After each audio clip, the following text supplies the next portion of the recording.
Hello? Hey, peace and love. Hey, thank you for being here. Hi. Yes, no problem. Not gonna Yeah. lie to y'all. I've never ever hosted a Zoom meeting a day in my life, so excuse me. I am figuring Oh, this wow. out.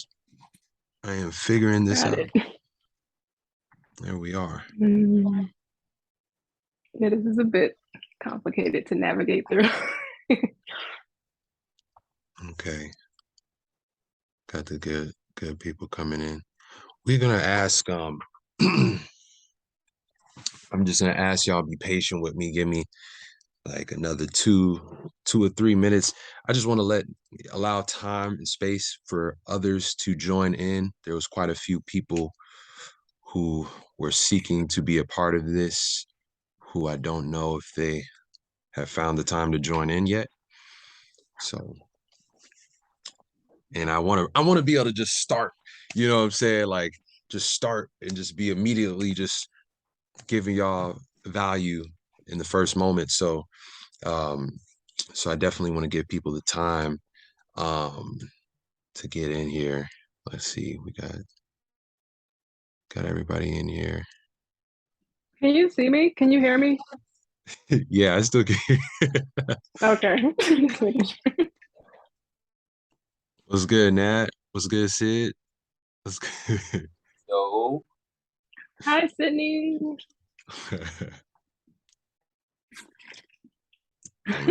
Doesn't look like she has audio.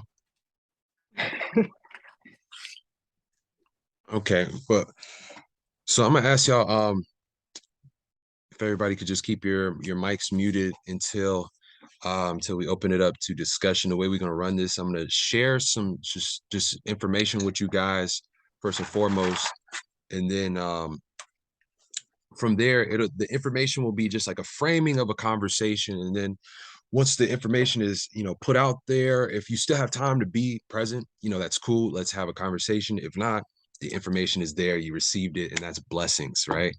Peace and love. Jabari Thomas in the building. What's good? we got good vibes in the house. uh, so I want to start this off, y'all, with a prayer. um I think it's good, I'm saying, I'm about to be communicating something that I believe is powerful and valuable. Um, so I want to be able to open it up with a prayer, to be able to call and invite, just the highest energies, just God, really. I just want to call God into the room and allow God to use me in this moment. So, if we all want to close our eyes or whatever you do, however you pray, right? Or however you get in tune with the divine, you can choose to do that in this moment.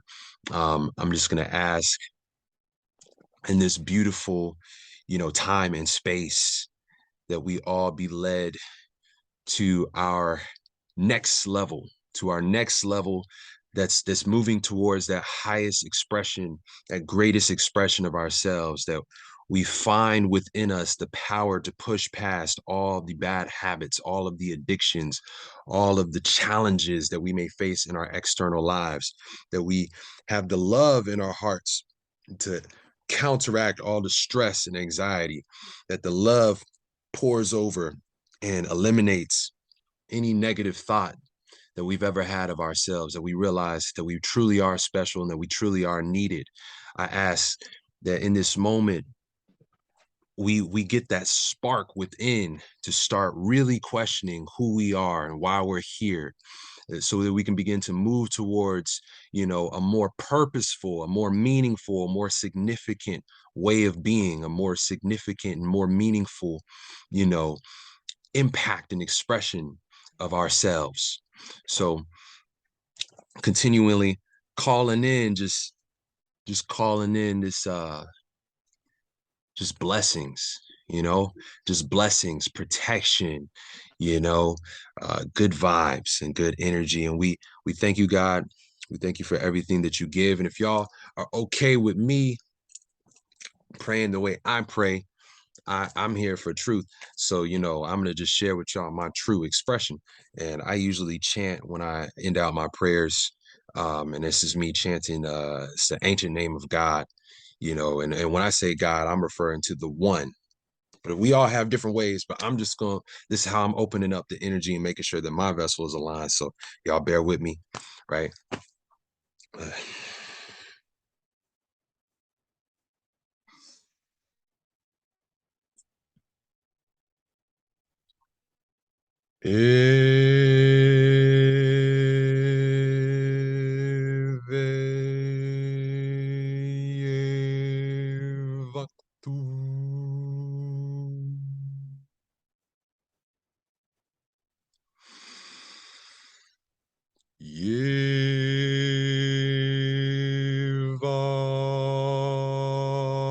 Yevarin.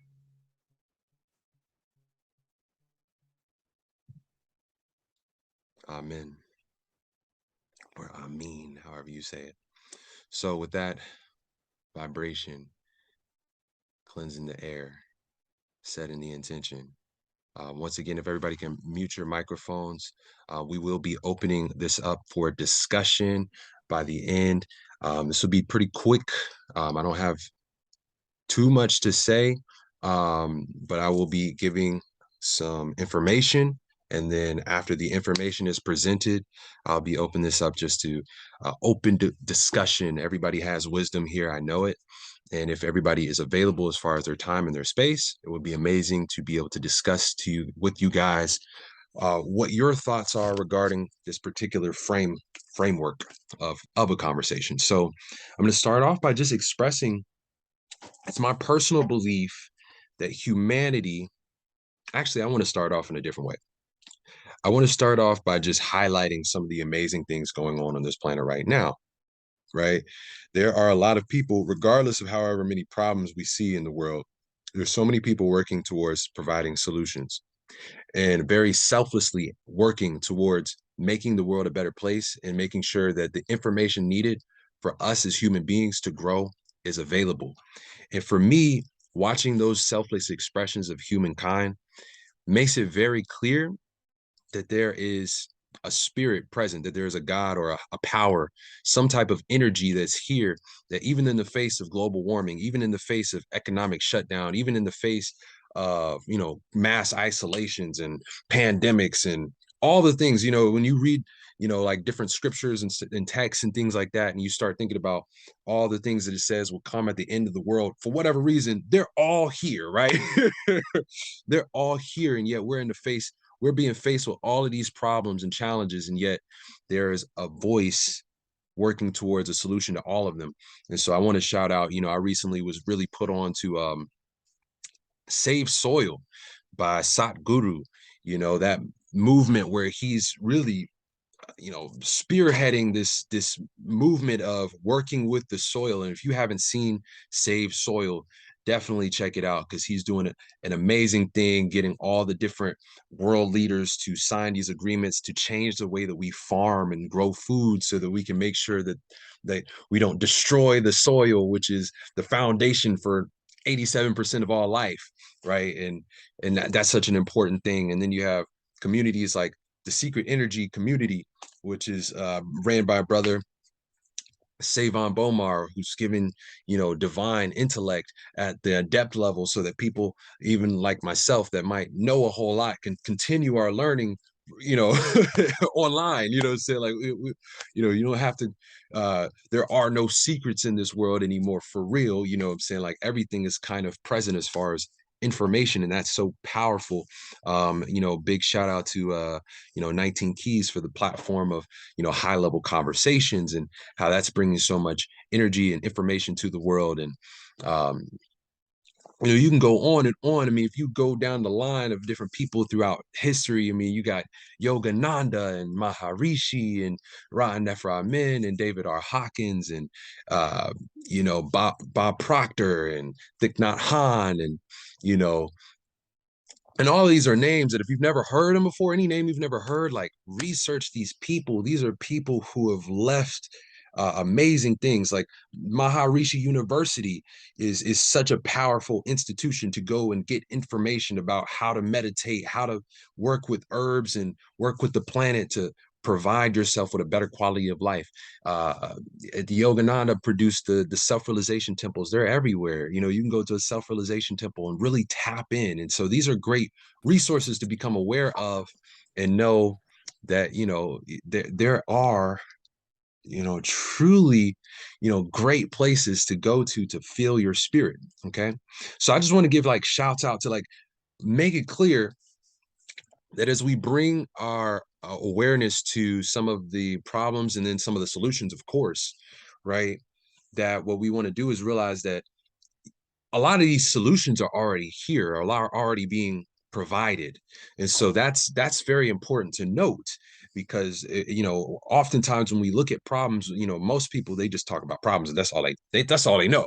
You know, so to realize that there are people that have selflessly channeled spirit and are working towards providing solutions, you know, it should just bring peace to everybody's minds. No matter what we talk about, we should just know it's all peace. Okay. So starting then here clearly now, it's my personal belief. And first and foremost, everybody can hear me clearly, right?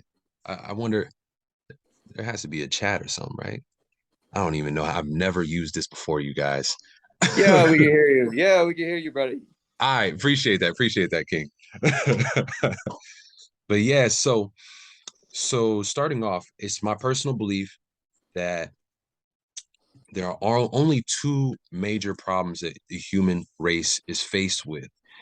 And those problems are unmet needs and then coping mechanisms that we utilize to feel the hole that we feel like that we feel within from those unmet needs, right? And so like, you know, we all know about like the coping mechanisms, like the sex, the drugs, the food, the, you know, the constant entertainment, the constant scrolling on social media, the constant need for other people, even when we really need to spend some time alone, or you know, I mean, there's so many different means by which we distract ourselves.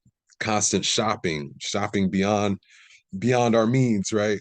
Uh, you know, this constant productivity where it's like we always got to be working and really like, you know, we make ourselves think that we're doing something great because like we're amassing this great, you know, wealth of money, yet in reality, you know, what we're doing is trying to run away from something, some hole that we fill inside. And when you can frame life like that, it's very powerful when you recognize that, you know, true quality of life, right? Your true quality of life will come from your ability to actually meet your needs and not just how much money you have or how famous you are, right? Which if you really pay attention to the program, right, from the, you know, how they call it the cultural hypnotic societal mechanism, right? You know, there's a program, there's a very surefire program that has us all focused on money and fame, or I don't know what else it has us all focused on, but you know, those are two major aspects of what they get us to focus on. Where you can even look up the definition of success, and somehow Webster just has decided to tell us that success is having a bunch of money and having a bunch of fame. When if you ask me, success is truly identifying the reason for why you were created and then fulfilling that purpose, right?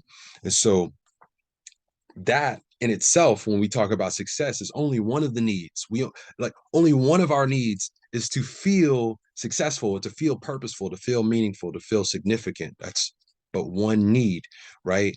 And there's a long list of needs, and I'm gonna read them out to you guys right now because I think it's very important if we can frame our life in this with this understanding that when we utilize our time and we say things like time is money, even though time is infinitely more valuable than money, right? How many other things in life are infinitely more valuable than money, right?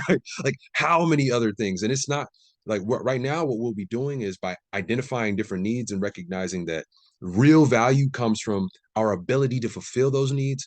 We can actually identify the true value that money actually has, which if you have an aversion towards money, like I'll get into it myself. Like myself, I had like a financial trauma that I was just been recently getting over. And but like and this is so powerful because you can start to recognize that money truly is valuable. right? But so are you, right? Like, so like you can start to acknowledge how valuable you are, how valuable some of the people in your life are, some of the things that you're spending your time on. Maybe you think like, maybe I'm not doing the best things with my time because I should just be focused on getting this business off the ground, or whatever it may be that's on your mind that you think. And so once we can start to identify real value, we'll start to see where we really need to be putting our time. And that's very important, right? And we'll elaborate further as we continue to go on. So I just want to start here just talking about the needs, our human needs, right? Give me 1 second. I'm in my journal. I'm trying to figure out where I have this at. Okay, so at the top of the list of the human needs, there's the need to feel healthy. And it's not even just that we just got to feel healthy, we really need to be healthy. It's so funny, if you don't have your health, actually nothing else typically matters to you. Most people, if they were facing some type of terminal illness or something of that nature, they would exhaust their entire bank accounts. They would, they wouldn't care anything about what somebody would think about them. They would be asking everybody for help and assistance. And, we would be figuring out anything to preserve our lives, right? To preserve our health. So we want to first and foremost recognize that health is the most important thing. Like that's like non-negotiable. And I'm not like, I really want us to understand that, because so many of us, I've heard so many times in my life, right, that you only live once, you live for a short period of time, so let me eat whatever I want to eat, right? And there's so much more to health than food. And that's another big thing, because oftentimes when people talk about health, the first thing you think about is what you're putting into your mouth, when what you're putting into your brain is so much more important. In truth, health is all about homeostasis. And we'll find that that's going to be a big topic here, is homeostasis, and recognizing that when we can look at homeostasis and recognize that that's like a neurochemical, meaning neurotransmitters and hormones, and a biochemical balance. And we can have a biochemical and a neurochemical balance, right? We're living healthy. You feel me? Right? We're working towards an optimal state of living just by simply moving towards homeostasis. And there's exact behaviors that will move you towards homeostasis. And so we're gonna work our way into that. But ultimately, it's that homeostasis that makes up health. So we want to look at our neurochemistry and our biochemistry, which our biochemistry is just talking about how cells communicate, and they communicate through what's called vibrational resonance. Okay. And so there's a vibration that things hold. This is why we are taught to pray over our food, right? Why it's really important to have a connection with the food that you're eating through growing it and praying over the harvest before you ever prayed, like praying over the harvest, praying over the cooking, the preparation, praying over the actual eating. Like, this is how our ancestors operated, and we've gotten far removed. And then when you talk about how much we have damaged the soil, how much we have damaged so much of the planet, in general, and the vibrations that we put off, I don't know if anybody's ever heard of like the concept of like people getting sick just because the cook was having an argument as they were cooking, right? And there was nothing wrong with the food, but just the vibration that they put into the food, because vibrations are literally how your cells communicate. And so, a great way to start working on that is by utilizing sound. Like, like we could literally say that music has a greater impact has a greater impact on your health than the food that you put into your mouth. Like, legit. Like, I like, it's not like something I just made up. Like, that's, you could really like look into the science of it, and you'll find like sound, like sound vibration, not just sound, because vibrations at a certain point are inaudible. So even like the cell phone towers and the 5G and the stuff that's, where they're emitting vibrations at different frequencies off of these towers, and they're actually, affecting our cells and our DNA, that has more impact on our health than food does. Yet when we say health, we typically think about food. Even with food, the only thing you're actually getting from food is the actual neurochemistry that it causes your brain to release, right? You eat a certain food, it causes your brain to release a particular endorphin or some dopamine or whatever it may be. And it's the neurochemical cocktail, the balance that we're looking for inside of our brains. That's why we eat food. You know what I'm saying? Outside of that, all you get is the vitamins and nutrients from it. Everything else is excreted as waste, right? So the food should be like one of the last things we're looking at, because if the vitamins and nutrients are one major aspect, uh and then the neurochemistry is another major aspect. Well, the funny thing is, vitamins and nutrients, you can get those straight from the sun. You can get those straight from breath. And that's why there's things like breatharians. I don't know if anybody's ever, heard of a breatharian, but there's a brother named Elatom Elamine. Uh, Somebody else right there. If y'all know that brother. But there's a brother named Elatom Elamine, and they did like a news documentary on him where they followed him, and he's been like 23 years without food or water. Um, and it's a real thing, you know what I'm saying? And he's exposed on his page like multiple communities of breatharians where that's just how some people live, where they stop using things. Then there's also a documentary. It used to be on Netflix, but I think they took it down. But NASA actually produced this documentary, and it was called Eat the Sun, where they talked about how all the nutrition that your body needs you can get directly from just staring at the sun, sun gazing. So that's a really interesting thing to look at, because we could say health wise, you don't really need food in the first place. And I'm not trying to suggest don't eat, but I'm trying to say that food is a little bit lower on the rank when we're talking about overall health. So if you say I eat healthy, that doesn't actually mean that you are healthy. We want to rewire how we look at health, right? Because ultimately, what we want to look at is the neurochemistry. And now we're talking about behaviors, right? If I hug somebody long enough, my brain will start producing oxytocin, right? If I listen intentfully, what I'm saying, like my brain will start producing certain chemicals and hormones, right? You know what I'm saying? Like, but yet if I'm scrolling on Instagram all day, you know, or if I'm looking at certain, suggestive images all day, it's going to cause my brain to release a particular state of mind, a certain neurochemistry. You might have different interactions in the world that cause you stress or cause you anxiety. Like those things are going to be more degrading for your health than just food. Now, this is going to be an overall, we going through these needs. So, I'm not going to dive too deep into the laws of health and everything like that. But I just wanted to give some like framework to understand that health is more than food, but it's one of the most important things. It's one of the most important aspects when it comes to the quality of your life, right? The next one is wealth. Now, wealth is actually a Latin word, and it means will. And it's all about your ability to express and manifest your will. So wealth is not just money. You could have wealth in the form of relationships. You can have wealth in the form of organized people, right? Like the mastermind principle. That's a form of wealth when you can organize people and get everybody to focus in a state of harmony towards a common goal. That's a form of wealth. When you have a relationship with somebody and you don't have nowhere to sleep, and you can call them and say, hey, I need some place to sleep. And they're like, yo, of course for you, you know what I'm saying? Or I need whatever I need, right? And they're like, yeah, of course for you, you know what I'm saying? That's a form of wealth because you had the ability to manifest your will, right? Um, let's think. I mean, there's so many different forms of will.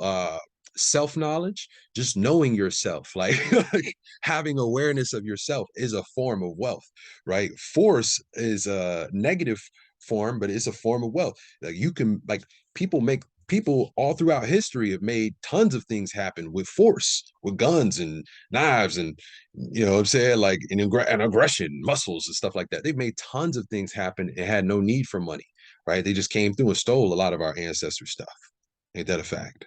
So, so wealth is a need, but money is a means to an end when it comes to wealth, right? It's one of those means that I would recommend, but it's a means to an end. It's not the end itself. We want to have the ability to, when we have an idea, to be able to bring it forth, right? So when I classify it as a need, like your quality of life, if you have a bunch of ideas flowing through your head, but you don't feel like you have the ability to actually actualize those ideas, right? You're going to feel like there's something missing, you know, and that's going to, that's going to lead to a negative cycle. And we're going to keep on going. Once again, you got to feel purposeful, meaningful, have a feeling of significance. Purposeful, meaningful, that's more so about living within your purpose. Feeling of significance, that's more so feeling significant to a group of people. So like within a community, all of us, we ancestrally, our ancestors evolved in tribal settings and communal settings where a lot of times, or almost all the time, like 99% of the time, our ancestors, when they were like grew up with somebody, that person was in their life their whole life. You know what I'm saying? Like they may have not had all the conveniences and stuff that we have today, but the mundane things that they were doing with their lives, right? Just because they were doing it right next to somebody that they've been knowing for 20 plus years, that in itself brought them happiness, right? They could do the same job, right? They were just out there seeking to survive, build up, their society. But the fact that they were doing it with people that they loved, knew, and trusted, right? People that were there in all the pivotal moments of their lives, that brought them so much real happiness, like not pleasure, right? Pleasure is something that you seek. It's like compulsively seeking something, like smoking a cigarette or something, but as soon as you're done smoking, you're back to being unhappy, or in whatever your default emotional state was, right? So it didn't actually bring you happiness. It was a temporary pleasure. Happiness is something where it's like a lifelong friendship, or even just a long-term friendship. Like I really want everybody in this in this live to like get this understanding that if there is somebody that has known you for a number of years, that human being is more valuable than a Lamborghini.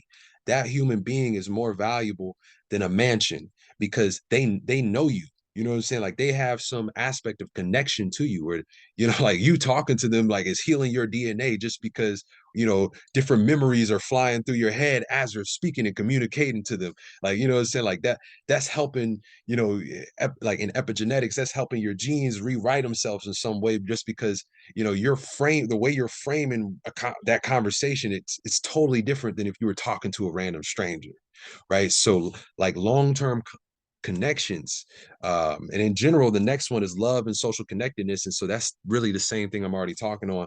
It's just we need love. We need social connectedness. I'm really big on creating community, and it's a necessity. Like here, this is a little community. This is why I'm doing this, because I want to get people talking. Like I'm framing this in a certain way, but then I really want to get us talking, because we need community, people to bounce ideas back off of, like people just to experience life with. If you ask me, I think probably 90% of all the problems that we face on this planet come from lack of social connectedness. Like so many things that we think we desire are really just our desire to have people to do life with. You know what I'm saying? And because we're missing that, we fill that void with so many different things, bro. Like so many different things. Do we fill life with just not having enough people? This isolation culture that is very prominent, especially in America. um but I'm going to keep moving forward. Then our next need is peace, harmony, inspiration, and clarity. Now, I mentioned all those in one statement: peace, harmony, inspiration, clarity, because they all come from one thing. The source for all of those things is peace. A lot of people don't have that awareness, but peace, what leads to peace is actually thought suppression. So when we can actually, when you feel like you have the ability to live life and you don't have to think to be able to live life, like you're safe without having to think, right? That's where peace comes from, right? When you can just sit there and like just be. A lot of people don't even feel safe to just be, right? Or they feel like if they were to just be, like something would fall apart, so like a lot a lot of people who think that they've experienced peace have never experienced peace ever in their lives, right? And not real lasting peace, right? We want to get to a place where we can experience like a deep internal peace that comes from just like our ability to let go of this whole thing. We're not thinking about the fear of death. We're not thinking about, the fear of having to live and responsibilities. We're not thinking about none of those things. We're just being, right? That's where real peace comes from. And when you feel peace, that's where clarity comes from. When you have clarity, that's where harmony starts to flow, right? Just because your vibration is just clear, right? Now, just because you're clear, if you're clear and the person next to you is clear, y'all are going to be in harmony. That's just nature, right? And then uh, inspiration is one of those flows. Inspiration is you can get inspiration from other people, but when you get divine inspiration, it's actually like a higher step up of intuition, which intuition comes from thought suppression. It's the whole purpose of meditation. When you really get into deep meditation, where you're silencing the mind, right? At a certain point, the reason why we're silencing the mind is so that the inner voice, the soul, can begin to speak to us. And that inspiration, it could come in the form of musical inspiration. It could come in the form of a vision of a film. Like all different types of forms of inspiration can come from within you when you have achieved that state of peace. And so that's very important to know, because that's a need. Like we need to feel at peace. And how many of us do, right? Then trust and respect, specifically in our relationships. So it's not enough just to have relationships, right? Like we all know people, but you want to know people that you trust, love, and respect, and that trust, love, and respect you. That's deeply important, right? Like that you feel significant to. If you don't feel significant to another person, that other person, they're not going to be that relationship is not going to be that valuable, because you don't feel like you're a significant person in their life. But the more significant you feel, the more you feel like you can trust them, the more you feel like you respect them. And this is great for people who are in relationships, because these are some of the foundations of like a lasting relationship. I mean, there's the love aspect, but love is more so oxytocin, which is going to come from like making eye contact with your partner. Peace and love, Ishmael. I see you just joined in. Making eye contact with your partner, hugging your partner, snuggling with your partner, like daily, like making space and time to just like connect skin to skin. Like our mental aptitude to connect with other people develop for and the child parent relationship. And so like it's all the things that a child and parent need, like that's everything that we need with each other, you know what I'm saying? So that's the love aspect. So if you have a real relationship, if you don't mind, brother, muting your mic for me, please. But in a real relationship, that love aspect where you listen to somebody, sometimes we're stating what they say back, that'll make them have that oxytocin release. Just being there for people, showing up and doing things for them that they didn't necessarily ask you for, and then so that's the love. And then when you have the trust and you have that respect and you feel significant to each other, that's going to maintain. That's in intimate relationships and friendships, business partnerships, and all different types of things. We want to set that foundation. It's not having enough relationships that actually feel like good ones, right? That, you know what I'm saying? Like we need multiple really good, solid relationships. Then another one is we need wisdom and understanding. And this is powerful because not only do we need it, but most people desire it. Like naturally, human beings are typically curious. Now it's really interesting. You can see around the world, and we're going to get into right after this. I'm going to speak briefly because I don't want to offend anybody, right? But I'm going to speak briefly on religious impact. The impact that religions have had. And it's just, these are like my only major two topics. It's just like human needs, framing it in that way and recognizing like there are solutions that can bring forth an optimal form of life. And I really feel like, the world needs to start implementing this on a systematic level. But first and foremost, to just get this out to people so they can start implementing it on an individual level, that's important. But we're also going to talk about, religions and subconscious mind, and that's these are two topics that once you see you frame them, is going to build a beautiful conversation. I already know it. But anyway, we need wisdom and understanding, and most of us desire it. But I will say particular religions have confined people to certain boxes where, you know, if the religion is not providing the understanding, but yet they're telling you not to question anything, that's very interesting. I probably am speaking directly to Christianity, and I think that that's really interesting as a part of Christianity, because the foundation of Christianity is Judaism, which a core principle in Judaism is to question everything, uh, to always like utilize biblical sources to prove it. But they constantly question everything, so it's really interesting seeing the differences, because it's like everything is just, don't look at that. That's devil worship. That's devil worship. And it creates this level of closed-mindedness to where there are people on this planet that desire to understand, right? They do not desire to know any more than what they already know. And so that's really interesting. But when we first come into life, though, when you first are born, every human being is naturally curious. We are naturally a curious people, and that's really good, because understanding is something that we need. Wisdom is something that we need. Knowledge is something that we need. When you feel like you don't know something, for one, it leaves you totally vulnerable to all the misinformation that's out in the world. And two, you'll always be searching and seeking for that. And every single day that goes by where it's hard to find it, that's another reason to reach for some form of compulsive behavior, coping mechanism, right? And so the next need that we have is emotional balance, right? Emotional balance. And that's a really big one, because emotional balance is like the removal of things like grief, the removal of things like shame, the removal of things like guilt, lies, and all these things that we or some of these like you know negative patterns where we have emotional addictions. And those like maybe you have an emotional addiction to feeling secure, and so you're constantly creating stories that are just masks that you use in front of other people, because you don't want them to see who you truly are. It's an emotional addiction to feeling secure. Or we can have emotional addictions to love, and we can be a little needy and feel like you're collecting people in your life the same way that a hoarder would collect actual like collectibles and stuff like that. And those things it can create negative personality types, and in drastic situations can lead to mental health degradation.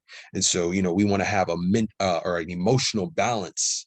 And we'll come to we'll talk a little bit about how we can create that emotional balance. But for now, the next need is expression, right? So like for people that, well, all y'all know me, but but back in Atlanta, I used to do classes every Friday at the I Am Ascension Temple.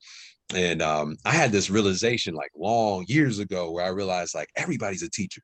Like everybody has something that they want to share and that they feel is valuable, and typically it is valuable. And so I created a class, an open discussion, just like I want this to be.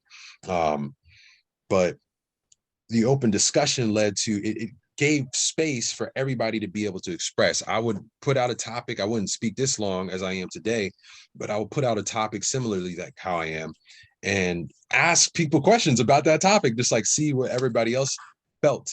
You know what I'm saying? And it was really powerful, because I ended up having a extremely powerful and it drew a lot of people in. There was a lot of people coming to my classes, and I really feel like the major thing that set me apart from a lot of the other teachers that were utilizing that same space was just that I wasn't just the one teaching. Like I saw myself somewhat as a teacher, but I also saw myself as a student. You know what I'm saying? And I recognize that we all have something to share. And that's a really powerful thing, because expression is something that we need. When we don't feel like we have the space to express, somebody could be the most wise person ever, but it's like if they don't listen to us, right, we start to lose the value in that relationship. So that's really important one. We only have a couple left, but here there's three more left. There's a need for happiness, right? And also I want to preface this too, because I had a conversation with a young lady, and she said she doesn't like utilizing the word needs, because it makes her feel like if she doesn't have that thing, that she feels that she's less than, like she's saying that she needs that thing or she's going to feel less than. So these are like particularly needs for optimal living, right? If you wanted to have an optimal experience of life, this is what an optimal experience of life requires, right? And ultimately, like you can always reach within yourself and within your own imagination, your own ability to shape your perception, your meaning that you give to life.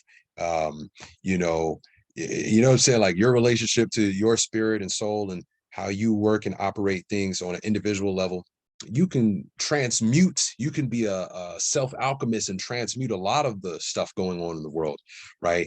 And feel like you don't need anything external. And that's good because we don't really need anything but God, you know, and maybe our you know, our sanity, you know what I'm saying? But like that's all we really need is our sanity and God, right?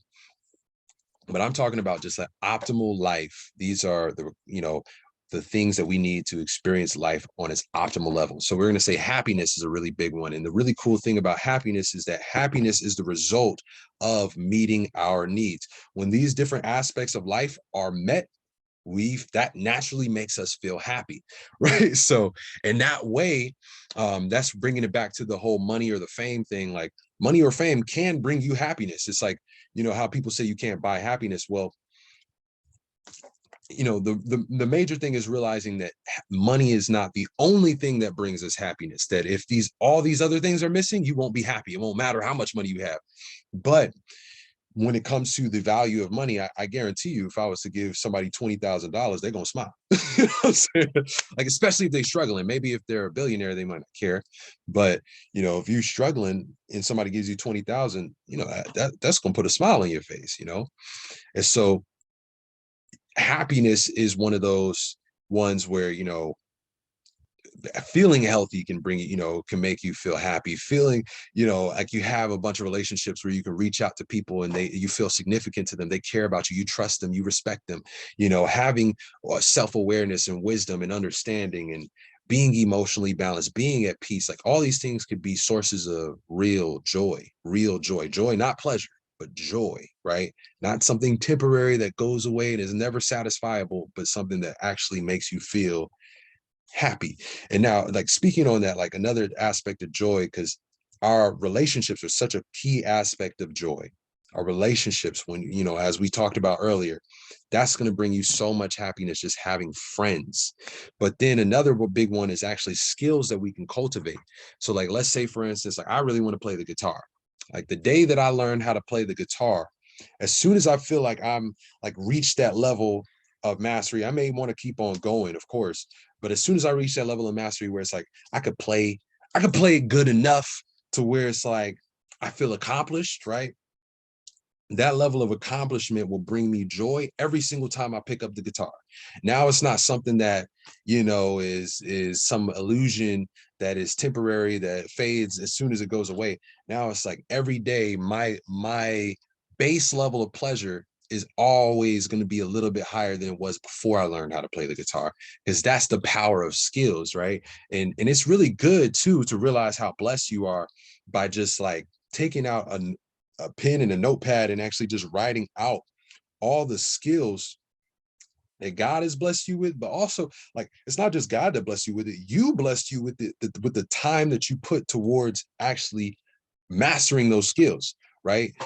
So like also like awareness, like for me, like me being able to share this information, right? Having this information, I will always have this information. It'll always keep my base level of happiness at a particular level.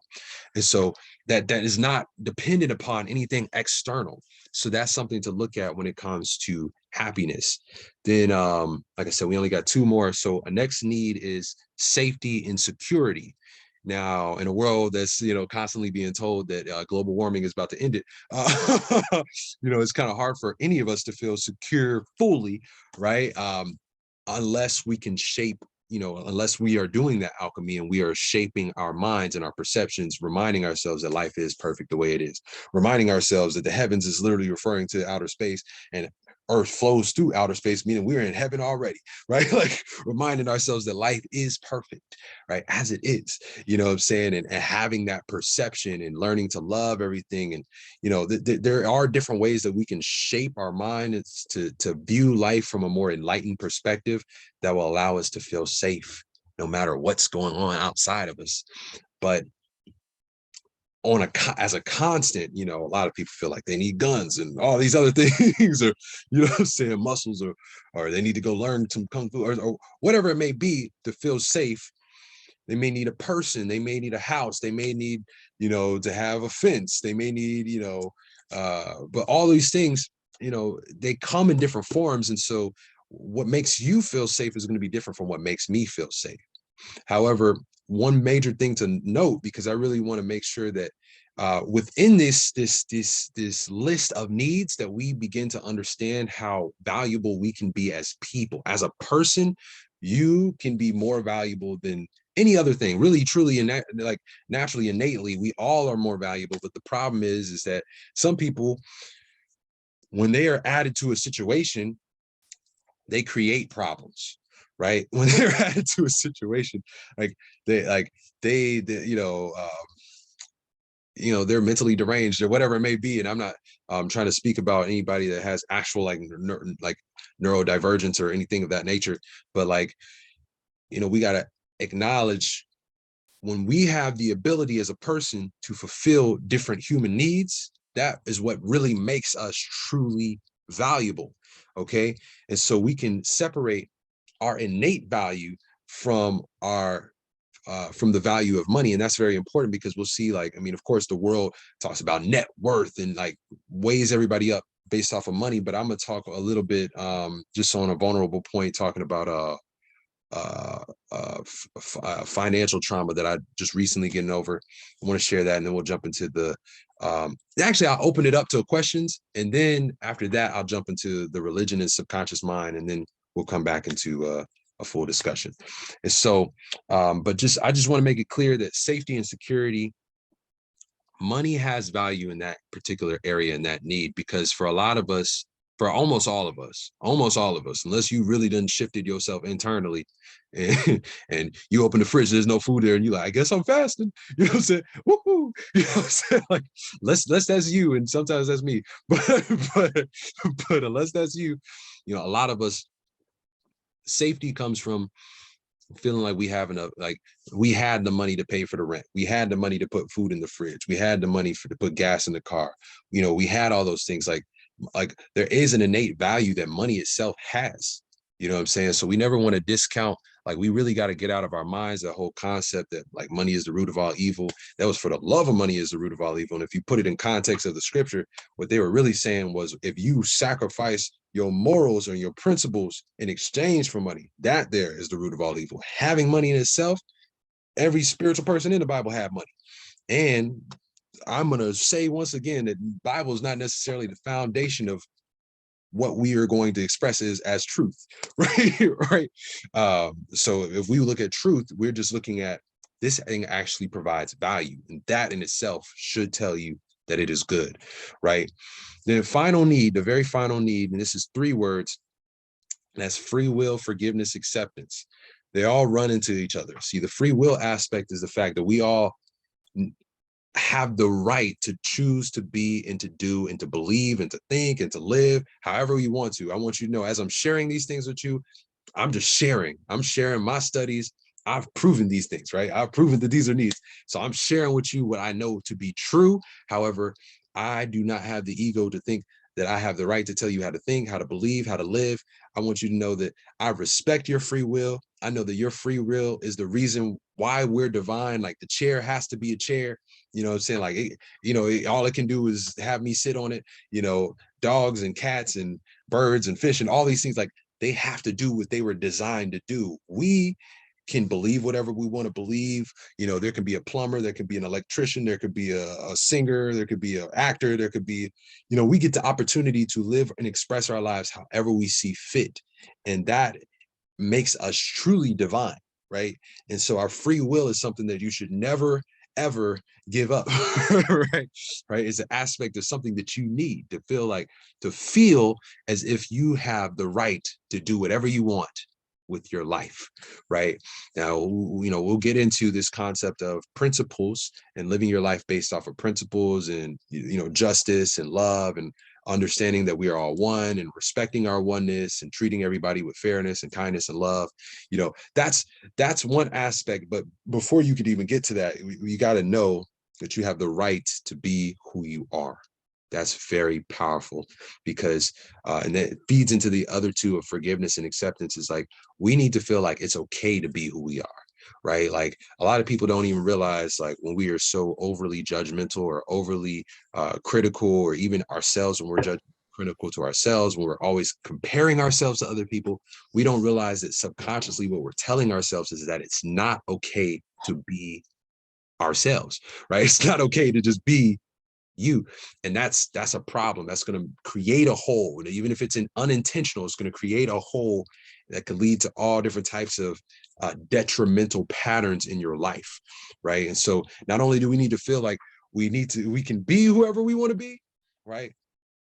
But in that process of finding who we are, right, finding ourselves and learning ourselves and exploring ourselves, and showing up as this expression and this expression until we find the one that really feels like it fits, like, in that process, there's going to be mistakes naturally. That's a part of life that, you have to live and learn, right? Like, and therefore that means there's going to be some mistakes to learn from, right? So therefore you can see, if there's a living and learning, then then in that phrase, it's suggesting that mistakes are a part of life, right? So, it's really interesting how, a lot of people, they get some knowledge and they start holding people so far accountable that, like, they're not giving people any space to mess up, any space to just to make a mistake.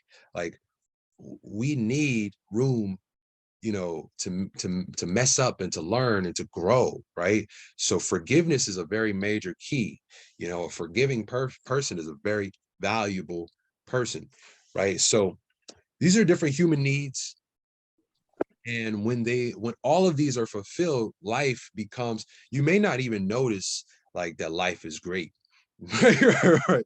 That's the funny thing about, like optimal living. Like, you may be living an optimal life and you may not even realize that it's, like, great, because, for one, once again, we've been so programmed to think a great life is somebody that's driving the fastest car, that's on the jet, and is flying to they traveling the world. Yeah, like, that's what we've been programmed to think that our best life is. When typically, if you were living your optimal life, rather had those things or not, right? Like, what's really interesting about that is sometimes it could be hard to realize how amazing your life is until one of those needs is taken away, right? As soon as it's taken away and you start suffering because of the absence, right? Because all suffering is the absence of the things that I just named, right? The health, the wealth, purpose, love, peace, trust and respect, wisdom, emotional balance, expression, happiness, security, free will, and acceptance of forgiveness, right? The absence of those things creates suffering, right? And we can create the absence of those things by setting up particular attachments and illusions and lies and all these things within our own minds, right? Like expectations, things that we can set up in our own minds that will push these things away from us. And so that's why when you see, like, the Buddha talking about, eliminating suffering, he talks about eliminating just the things that are in your own mind. But we want to identify what does the opposite of suffering look like. And so now that we have that particular list and we recognize it's the absence of those things, and then all of the different you know coping mechanisms, right? Or, or all, like, even if that coping mechanism is just the constant desire to distract yourself, right? And you may feel like you're justified in distracting yourself, because since money has an innate value, you may say, and I'm not speaking to anybody here, I'm talking about humanity in general, how the human trend in the past several centuries has been to just have this definitive focus on money at the detriment of self, of the rest of the human populace, and of the earth, simply because the constant focus on something that was valuable made them feel like, it was okay, it was justified, and, was causing destruction. So these are things to be said in what time is 8 o'clock, and so I have this gone until till 10, and so I'm gonna jump. I want to share this why I brought up the money thing, because it's very important. And I think it's good to be vulnerable, and then I'll open it up. And then we'll come back in, like I said, to the religion and subconscious mind aspect, because that's going to be the most enlightening. I mean, this is like, I mean, they're both like super enlightening, but this one, once again, it's like one of those things where it's super enlightening, but you may not even understand, you may not even caught how enlightening everything I just shared was with you, until maybe a couple of days later, when you start realizing, when you find yourself in some type of compulsive behavior and you start to identify like, well, wait, well, what is it within me that's missing? Right. And you start thinking to yourself, instead of like constantly thinking, oh, I got to wake up and go to this job, or I got to wake up and, fulfill this responsibility. You start waking up and you start saying, well, what do I actually need? Right. And how can I base my life around the fulfillment of my needs instead of just what I was programmed to focus on? And that's it. You know what I'm saying? So trust me, this conversation already is very freeing for the mind if you allow it to be. But I was doing the emotional balance aspect. So first and foremost, I want to just say to all of those problems, I'm gonna mention, let's see, y'all bear with me. I'm gonna pull something up, because this is, pull something up. So there's those problems, and then I detailed particular solutions. My wife Sydney, she told me that some of these things sounded a little ridiculous as far as um, how challenging it may be to actually fulfill, like create these solutions in your life. And I recognize that it might be challenging. I didn't say that eliminating suffering. I'm not saying that eliminating suffering is an easy task. However, what I will say is it's possible. And what I do want to do is, no matter how challenging it is, I want to offer a roadmap to the elimination of suffering within your life, so that you can know that it's possible. And once you can prove to yourself on an individual level that it's possible, the more people that do that, the quicker those individual humans can start to, work towards actually changing our world, to realize, like, if we systematically put these solutions into play, we could actually at least limit, nobody's ever going to be perfect. You know what I'm saying? Nobody's ever going to be perfect. I'm not saying like, I think you can be perfect, but I don't think the whole world will ever be all perfect at once. I don't think that's balanced, right? So, I mean, there's always going to be challenges. There's always going to be suffering to some degree, but by implementing these things systematically, we could definitely limit a lot of the suffering that's going on this planet today. Okay, so I'm going to give y'all 5 solutions to those 2 problems, right? So one is to integrate the key elements of optimal living. And wait, hold on. Those key elements are purpose, right? So living within your purpose, having good health, experiencing peace, experiencing love, and experiencing happiness, right? And love, you only need one other person. I'm not saying that you absolutely need a bunch of other people. It's just hard for, even in an intimate, committed relationship, it's hard for your partner to really devote that amount of time to just being what a whole community should be. But it is possible, and people have done it, right? So integrate the key elements of optimal living. That's number 1. Then 2 is to actualize your full divine potential. So when we talk about actualizing the full divine potential, I'm just talking about there's a soul within each and every one of us. We are the soul. We're not the mind. We're not the body. We can identify the soul, but that's going to take us way too long. And that's not really a part of this conversation right now.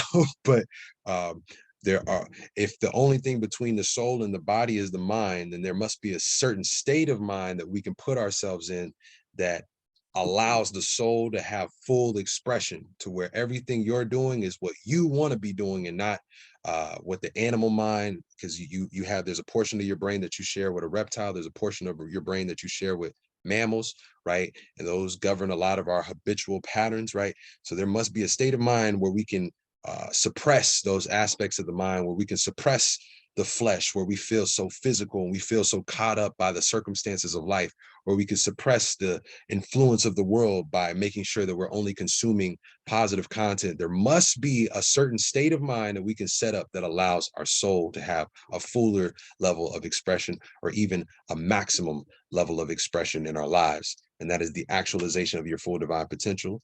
Number 3 is to understand and experience God. What I mean by that is that God is not just in a book. God is not in the sky.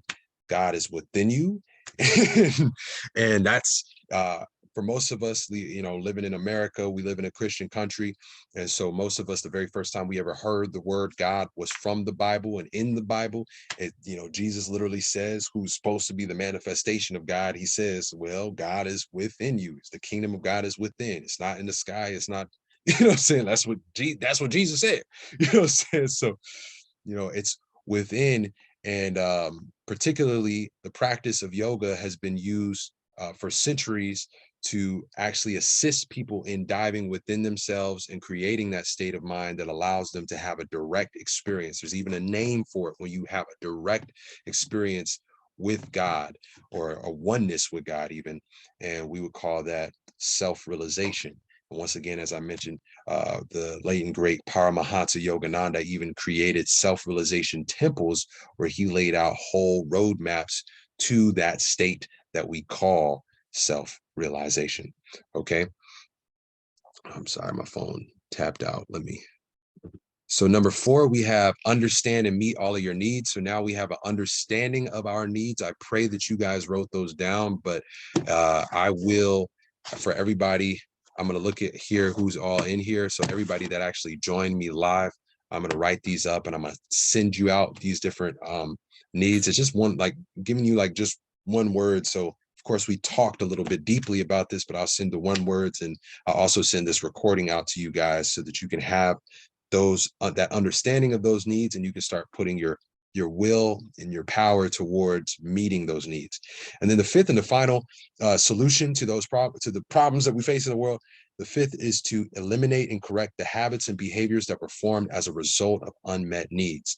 And so unmet needs have led to parents treating their children all types of crazy, and has led to traumas that ended up creating behavioral patterns that made it impossible for that individual to meet their needs. And so therefore, they felt a hole, and then out of that hole, they put a trauma on their child, and then we call it generational curses, because everybody's always filling these holes and we're always passing on these traumas, right? So you can see that there can be patterns that may be being passed down. There can be patterns that may be being created. And these are habits, and we want to have the power, right, to not only consciously say we want to get over them, because once you say, I want to not do this thing, right, how do you then overcome that thing that you say you want to stop doing, right? And so that's going to be getting into the science of self-control, which is talking about the subconscious mind and the true meanings of the words religion, yoga, and spirituality, which we'll get into in the second portion. I don't know. I said something about the financial trauma. I'm looking at the time. I'm like, I don't really care. But but I'll just say myself, I had this realization. One of the traumas that I personally faced growing up was, my parents never actually taught me anything about money. The only thing I was ever taught about money was how much we didn't have it, right?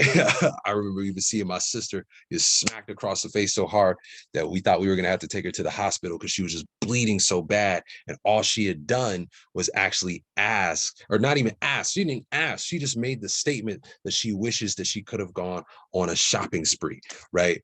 And so that was just the interesting environment of which I found myself being raised in. And ultimately what that led to was a lot of lack of awareness of how to what is the word, I don't know what the word is, but conduct, that's the word. A lack of awareness of how to conduct myself in the world when it came to generating finances in my life. And I remember, very early on in my adulthood, like right as soon as I graduated, and it was like immediately I had to like figure life out, like immediately as I graduated. And I just remember like literally not knowing. I remember like asking my mom, like, where do I go to find college? Like, I don't know any colleges. Like, how do I even find colleges? She didn't help me. She was just like, what do you mean? You don't know? So, like, you should know. Like, she was just like, like didn't even care. She was just saying like, I should know. And, it's just so funny. So it's just like a lot of things like I just didn't know. Like in my mind, like the only jobs I knew to get was like McDonald's or something. Like it was like, I don't know why, like for whatever reason, like that was just the limitations that have been set on my mind at that particular time in my life. And I wasn't really moving forward as far as in my parents' eyes. I was really big on getting my stuff right in the music industry. And I made a lot of connections and a lot of noise in that particular industry. But, you know, if anybody knows anything about music, you know, you have to be such a high level performer. Top 40 basically is they really only pay 40 of the artists that you hear. Like everybody else is like primarily spending money. You know, you have to have some other business that provides the money to produce the music videos and the songs and pay for the engineers and the producers and all those things. So I didn't really know all the business aspects of music at that point in my life. And so I was just moving towards it with no clarity of how it actually worked, just this belief that if I just focused on my passion, that it was going to work out. Right. And in that process, you know, a couple years passed by and all I started hearing was you need to get a job, you need to go to school, all these things, to the point where I don't really want to put my parents in, because it wasn't just my parents, it was my whole family, you know what I'm saying? And I just remember feeling, so that's all, I'll skip to that point. I just remember feeling like worthless because I didn't consciously understand how to produce income. And so it was like the people in my life who were important people to me were making me feel worthless, right? And I felt internally extremely valuable. And I realized that I had developed this negative pattern where it was almost like I made a vow to never go get money just to prove to people that I was innately valuable, right? You know what I'm saying? Like I just wanted people to know, like, I'm not, like, you can't tell me I'm worthless. And it wasn't just my parents, it was like other people in the world. And then you find like this whole concept of the net worth. And so, you know, me realizing that trauma within myself, I wanted to share it with you guys because I know it may not be you, but it may be somebody listening who, you know, there's nothing really in between them. They have all the skills, the mindset, the tool set, right, to go and provide income for themselves, but they may have a trauma, a mental block that comes from some connection of money to their self-worth, right? And I want to be able to eliminate that and make sure you understand that like worth comes from the value that you provide, and the value you provide comes from your ability to fulfill needs. We are all innately valuable. You are more valuable than money ever could be, right? Like who you are is impeccable. The fact that you waking up every single morning and just continuing to have the courage to live life in this crazy world, right? Kudos to you. You are all incredibly valuable, incredibly important. And I just want to remind you how valuable you truly are, right? But also reminding you that money has an innate value as well. And that if you added it to your life, it would only make you that much more valuable. So with that being said, that may have been for somebody. I don't know. It was for me. So I know it was for me. I just wanted to share it. So with that being said, you go, whoever wants to share anything. I mean, it would be nice if maybe we could go down the list.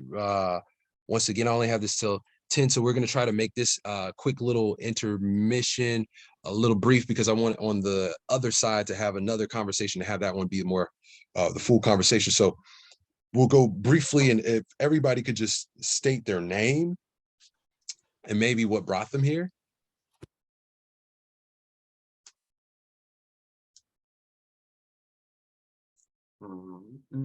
Hello, governors. My name is Nad Pitt. What brought me here is that I love going to school. I'm 3 degrees in. But more than that, I like the degrees that go inward. And sometimes you can't go to school for that. Sometimes the only way to do that is to close your eyes and silence the mind, or to build, or actually sit down in the role of a student and positively consume what our brothers and sisters are feeding us. And that's why I'm here. I like at the beginning of the conversation, 19 Keys, 7 Bomar, Black Magic 363. Like these are all mentors that I have yet to meet in the flesh. But you know, I really wanted to see what the young King Kepra had to say, and it was very uplifting and enlightening. And I look forward to the masses having access to this caliber of information. Give thanks. Hey, I'm Jabari. So what actually brought me here, I guess, is my friend Kobe, or King Kepler. He made a post, and I took a look at it, and it was like really nice. And I did like the message he was kind of conveying out, and I wanted to hear what he had to speak on and give out to the world. So I thought it was really good. So now he's always been that kind of message giver, and so. I thought that was really good to come in and give us some support, I guess. Hey, give thanks. Before anybody goes, I just want to say thank you, bro. Thank you for being here, man. Like, this is what I'm talking about. Like, I've known Jabari literally my whole life. Like, this is a brother like I've known, like, I don't even remember when I met you. You know what I'm saying? Like I cannot remember when I met you. I just remember you always being there. So Jabari is like family. And like we haven't seen each other in a long time, but like that's one of those things where it's like, yo, having somebody show up that you've known like for so long, and especially even if you say like, oh, I haven't seen that person in so long, but yeah, that's true. So like maybe you don't fully know me, maybe I don't fully know you, but it's just like having the fact that you know so much of my backstory, so much of the upbringing that brought me to this place, and the fact that you're here to experience where I'm at right now, the value that that has is like incomprehensible. So man, just thank you so much for being here.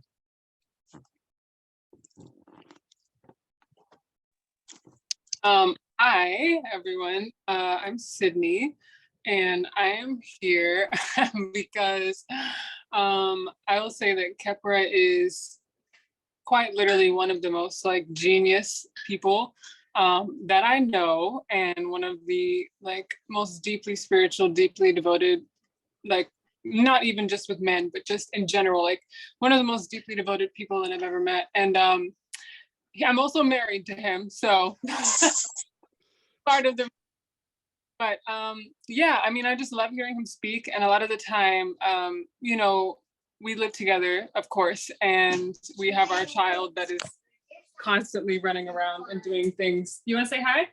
Who is it? It's Daddy. And who's this? These are all of Daddy's friends. Why is that all Daddy's friend? Because we're having a conversation right now.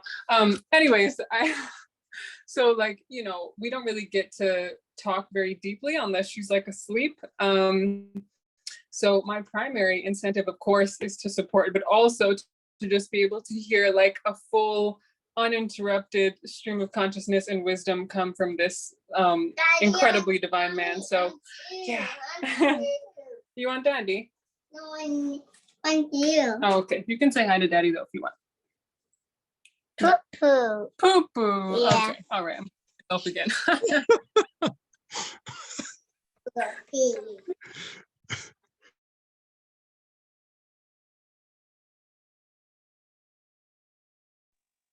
I guess I'll go. Hi, everybody. I'm Nissa. I guess I'm here because I've been following Kepra for a long time, and Sydney as well. I've been following both of them for a really long time on Instagram. And I love what they do. Yeah, so I feel like Kepra is a really, really great teacher, and he's definitely helped me get through some rough patches in life. I've been at like spiritual war internally for like such a long time, so this is definitely going to be, I know all the information here is going to be really helpful towards my journey, so that's why I'm here. So Give thanks.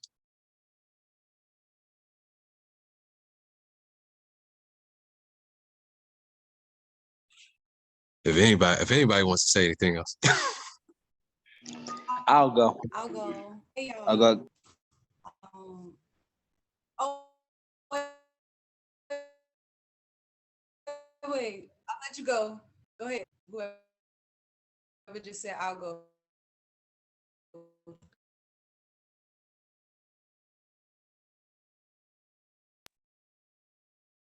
Yo, Ishmael, go ahead.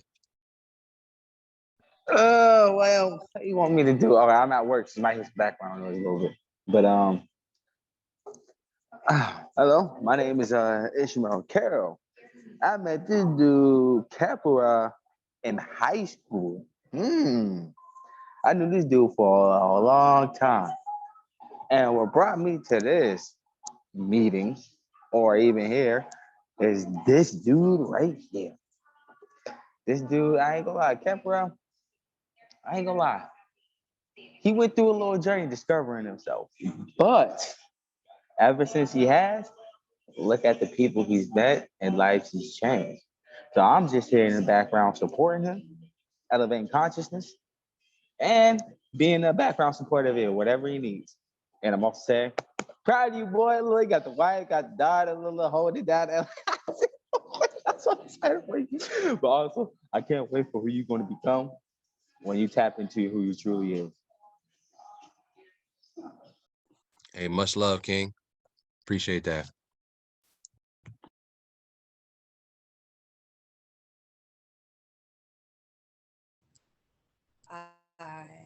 Hey y'all. My name is India Ajay. I'm here because Sydney, your wife, had posted something brief in her story, and I was just like, okay, I'm gonna pull up. No, like no, no questions asked. I felt that there was something in my spirit that I could receive, specifically since I've been asking the God within me and the spirits that walk with me that I need, more support and to be poured into a bit. And so I wanted to share something I wrote down when I first came into here. It said, money, whatever money be for you, money can bring you happiness. What it cannot deliver to you is joy. That harmony within your emotional bodies is internally gratifying, and it is not fleeting. And so that's you speaking thus far, the short time I've been in here, it sparked that remembrance in me. And I've been sitting over here just laughing and receiving because you're hitting on a lot of tender spots for me applying to my current situation. But I've been able to take like a bird's eye view for a few minutes. And I'm reminded of that joy that's not fleeting. So thank you.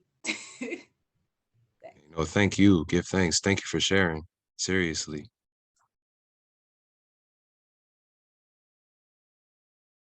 Anybody else want to go?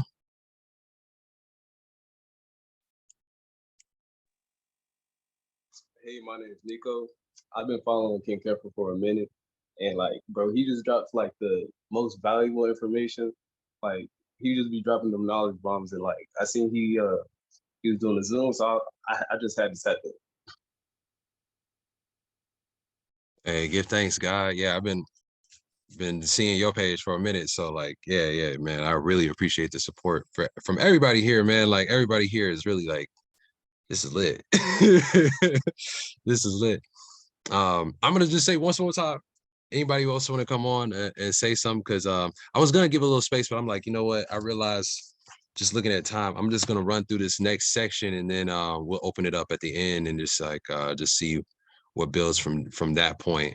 Did anybody else want to introduce themselves? I know I got my mother-in-law in here. I don't know what she want to come in and say. Then Marcus, you up in here, and I really don't know what your actual name is, just love right there. But if y'all want to tap in, y'all can definitely share and express who you are.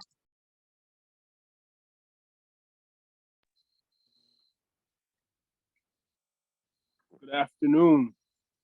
It's an honor and a blessing to connect with you, King Harappa, and everyone here.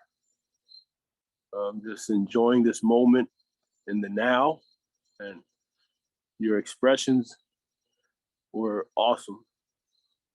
And I appreciate you and your words. I just want to say thank you.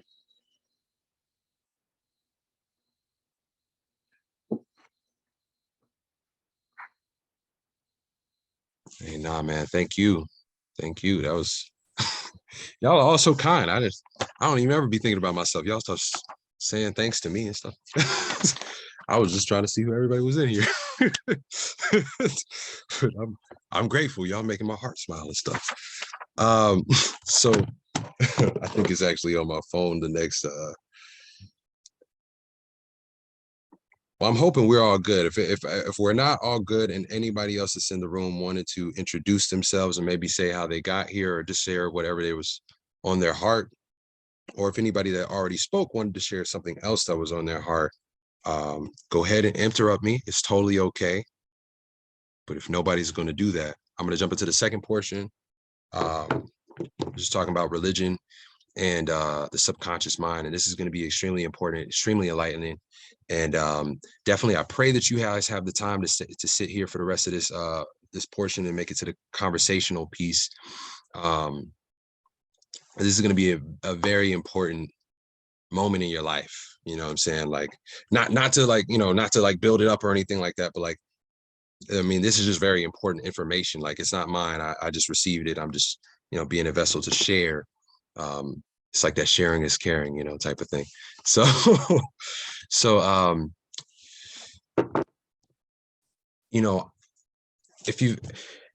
a lot of people have heard the word spiritual, and a lot of people have utilized the word spiritual to describe themselves.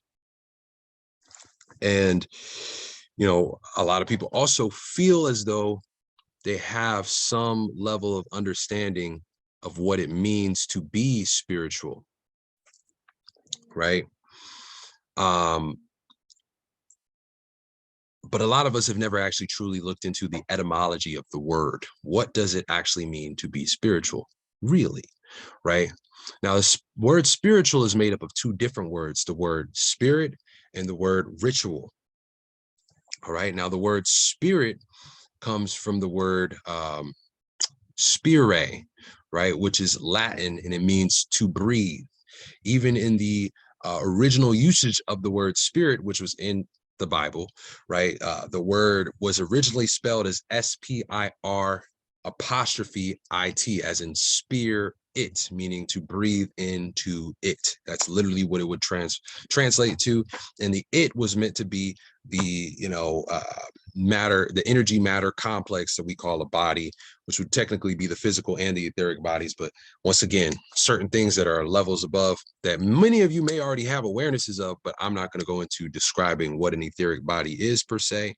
Maybe if you've ever done some deep breathing and you felt your subtle energies moving throughout your body, maybe you could just even say your pulse, what I'm saying? But that's a little bit more of the gross level of the subtle. Like it's the grossest level of the subtle. Gross meaning big, not meaning ill, right?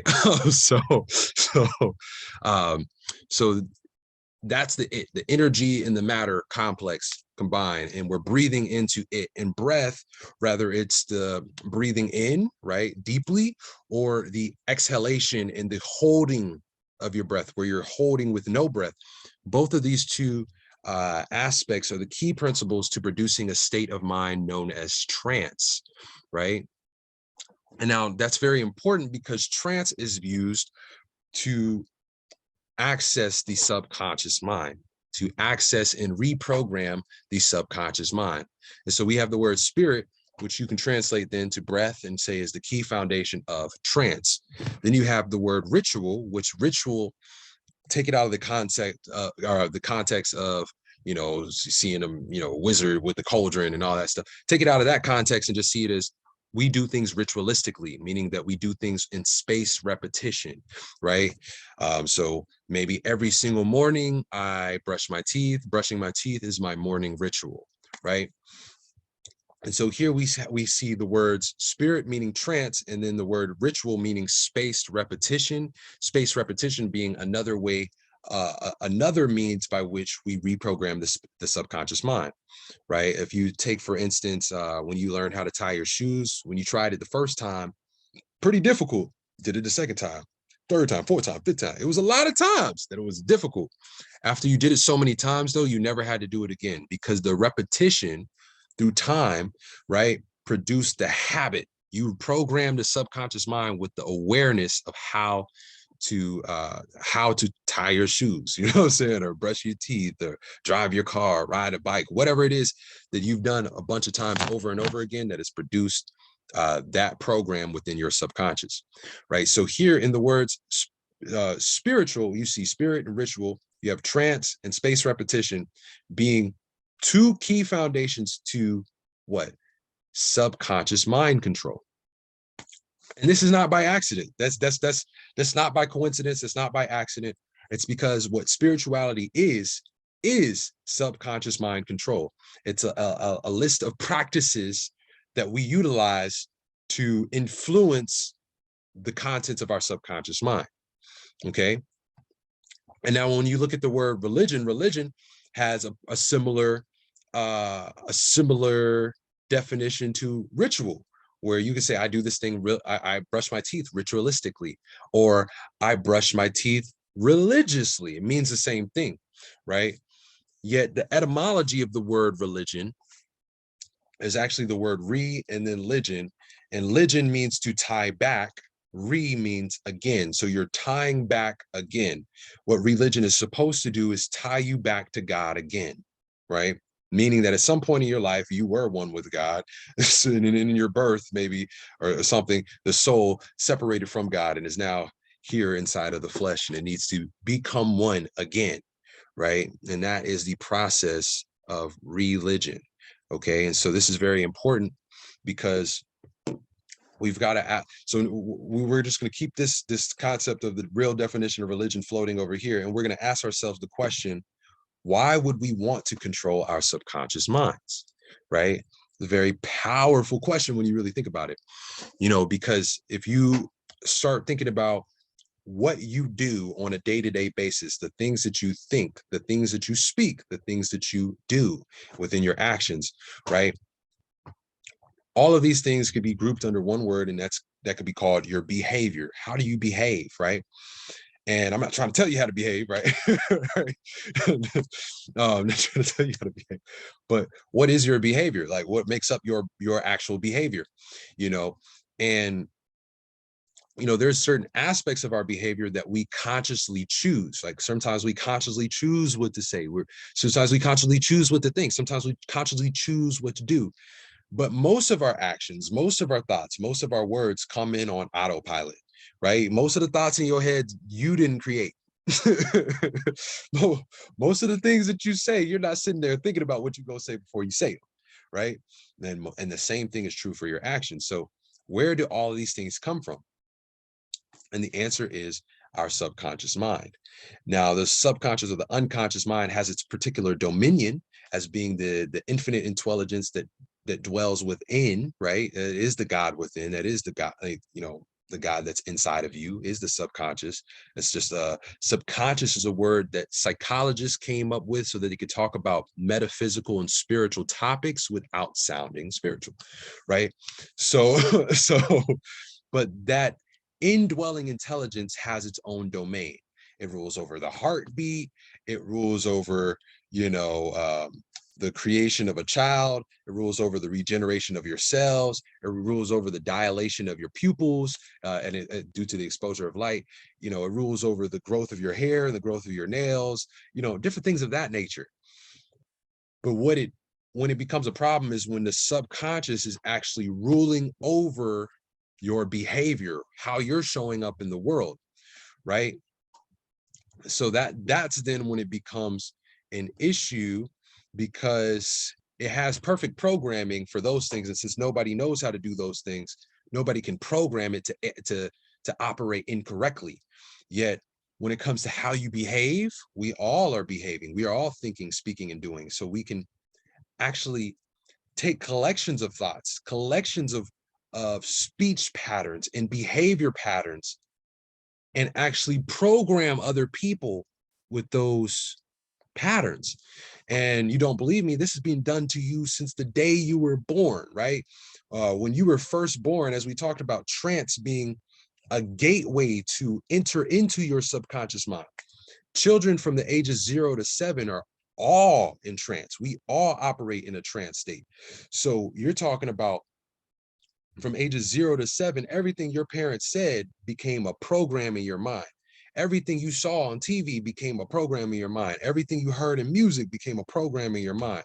What you heard in school, what they taught you in school, what they taught you in church, what they taught you like in so many different institutionalized areas of life, right, has become programs that we all operate off of. And some of these serve us and some of them do not, right? And so it's not, why would we want to control our subconscious minds?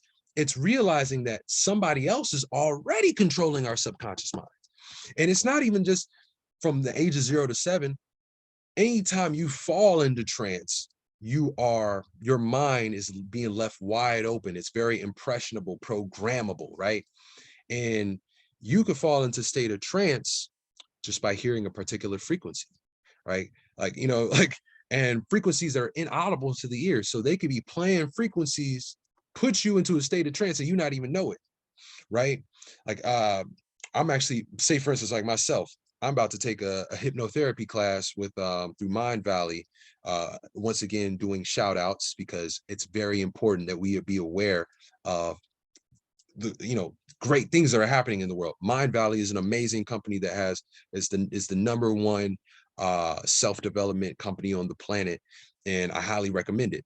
But anyway, there's a program that they have going on right now where you can learn how to do hypnotherapy from one of the top hypnotherapists in the world. His name is Paul McKenna, right? And let's say, for instance, I would never use this for negative things, but let's say somebody else that was a negative individual took that class, learned different hypnotic suggestions, then decided to take that information over into the film industry, right? And to implant hypnotic suggestions into the script that they're writing, to where you're watching something happen on a screen, which the blue light from the screen is already making you more impressionable to fall into that state of trance. Then they do something emotional, which deep, powerful emotions are hypnotic inductions, right? Then they utilize words that are hypnotic inductions, and then they play frequencies that are inaudible, and they do all those things. They stack them on top of each other. And you're like, ain't nobody controlling me. All those things happen at once, and you're thinking you're just watching your favorite show, and then years later, you're experiencing an emotion. Maybe it's anger, something that character in that TV show, when they were angry, that they did, that now you find yourself doing. And for whatever reason, you just think it's normal. You think it's natural because you've never seen any you've never seen any other way to act when you get angry. You just saw that moment and it was programmed very deeply. So you don't even have anything to like rationalize with, maybe I could do it like this, because maybe your parents were programmed too and they did what they saw on the TV. You get me? So understand, our subconscious minds have already been controlled. Now we've got to become the controllers. And, you know what I'm saying? So we can take ourselves out of their control and put ourselves back into our control, right? So now we can understand there is an absolute need for spirituality, right? Hold on, bear with me.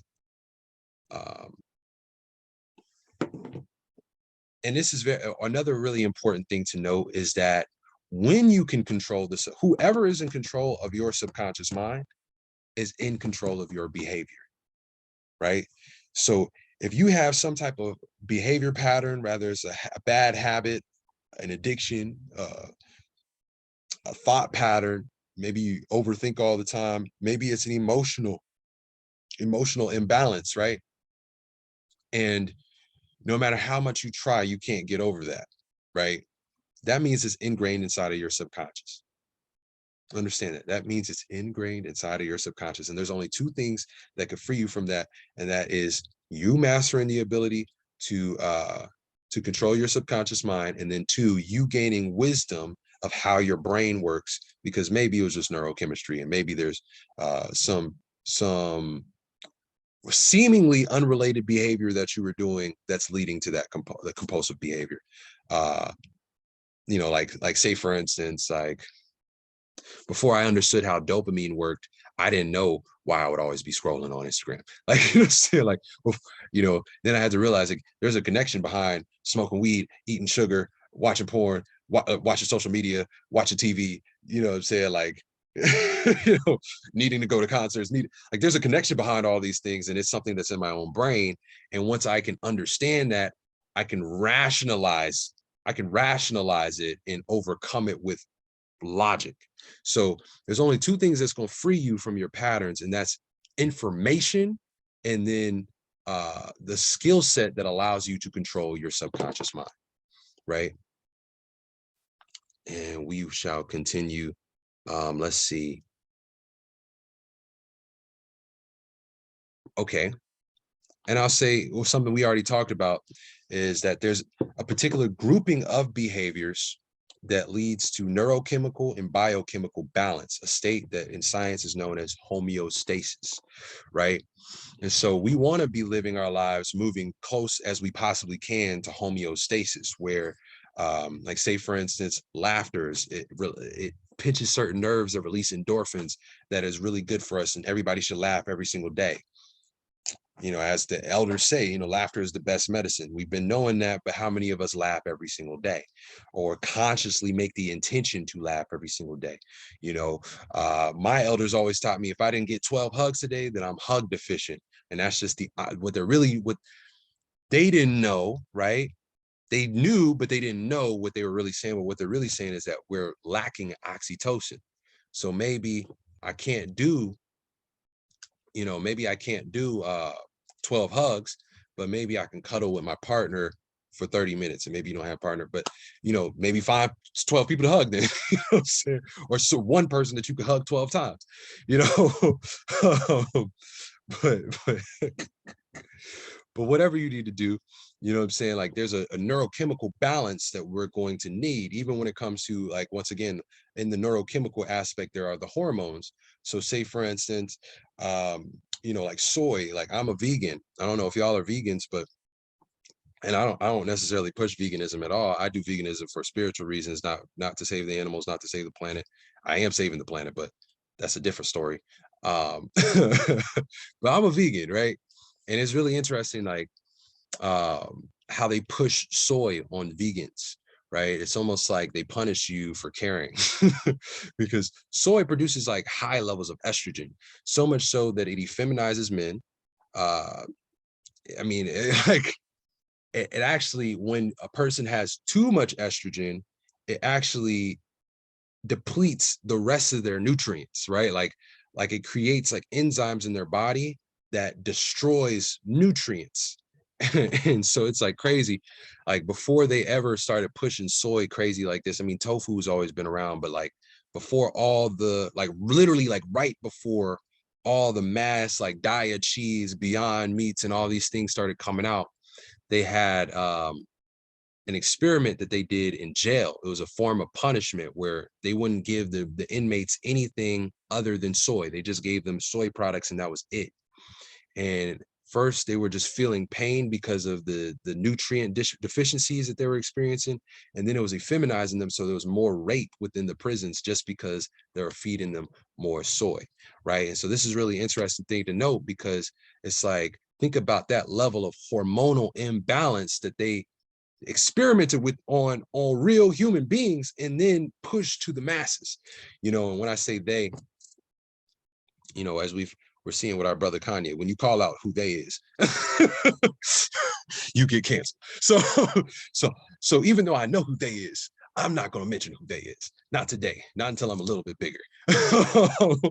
You know, but regardless, you know, y'all should look up these studies and it'll reveal to you who they is over and over and over again, right? But I'll just say, you know, your body needs particular hormonal balances, you know, so we're seeking to produce behaviors, whether it's eating in a particular way or living a lifestyle in a particular way. Like I'll give one last example on just like behaviors, how behaviors lead to homeostasis. Like say, for instance, your gut health. Did you know that essential to your gut health is an enzyme called butyrate, and that your body produces butyrate only when your heart rate is accelerated for adequate period of time, like maybe like 5 minutes at least, right?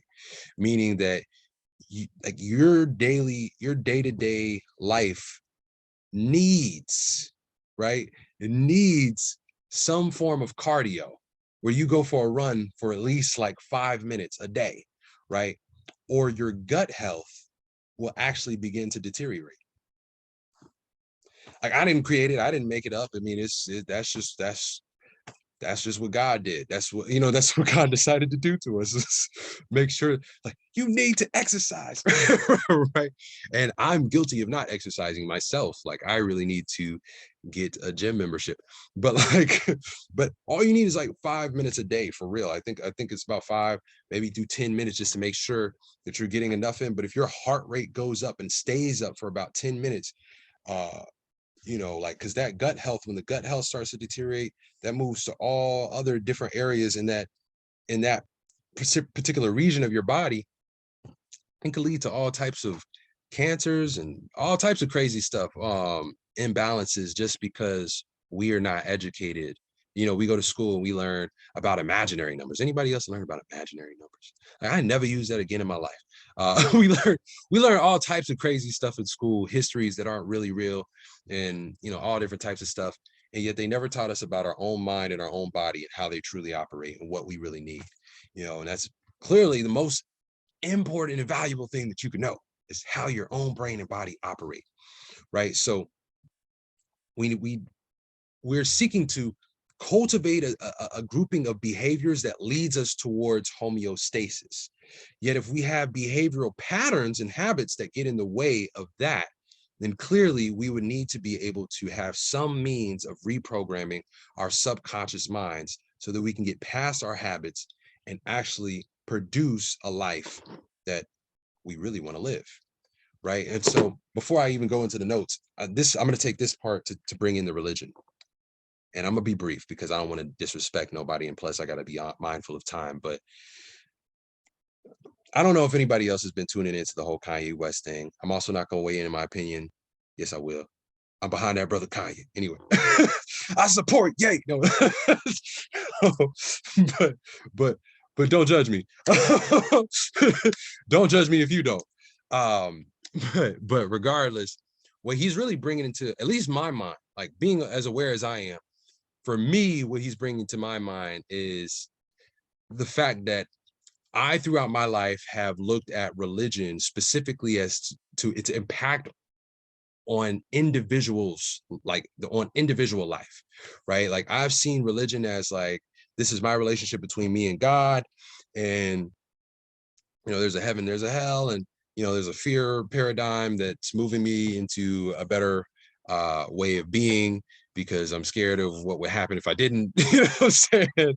But I'm grateful that it's producing this more righteous way of being, so for me, that's what like religion was. It was an individual's journey, and what Kanye really brought to, or Ye brought to my awareness, is that religion has major impacts on the masses, and that it has throughout history, that there's a historical mass mind perception that has been generated by particularly 4 major religions that all almost talk about the same exact story. They're given like slight variations of the same exact story, which makes you think that that story must be true, because clearly there has to be, at some point there had to be some cahoots where they was working together and they was like, we gonna get every angle of this.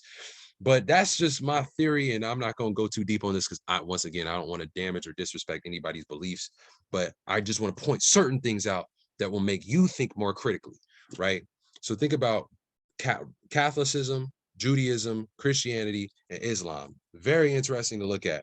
What's being brought to the forefront, not necessarily by Ye himself, by a lot of other people that are supporting him. A lot of people are posting the heads and the CEOs of all these different entertainment companies, and we're starting to see for the first time that all of the television networks are ran by Jewish people. All the major record labels are ran by Jewish people.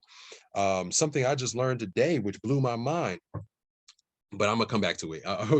Wait, because I really want to point out, because it's really interesting what Ye is saying about the Jews, when you could see that they're running media, but then you could see that they're pushing a particular agenda where they're creating a specific stereotype about Black people per se, right? Like I think it's very important to look at when you can see a very specific stereotype, because white people consume Black music more than Black people do. It's a reality. Like white people consume hip hop more than we do, right? So I've come to this understanding, and now like I recognize when I get around like Caucasian people, I love all people. We're all one race. It's a reality, right? And so I love all people. I'm not trying to differentiate people.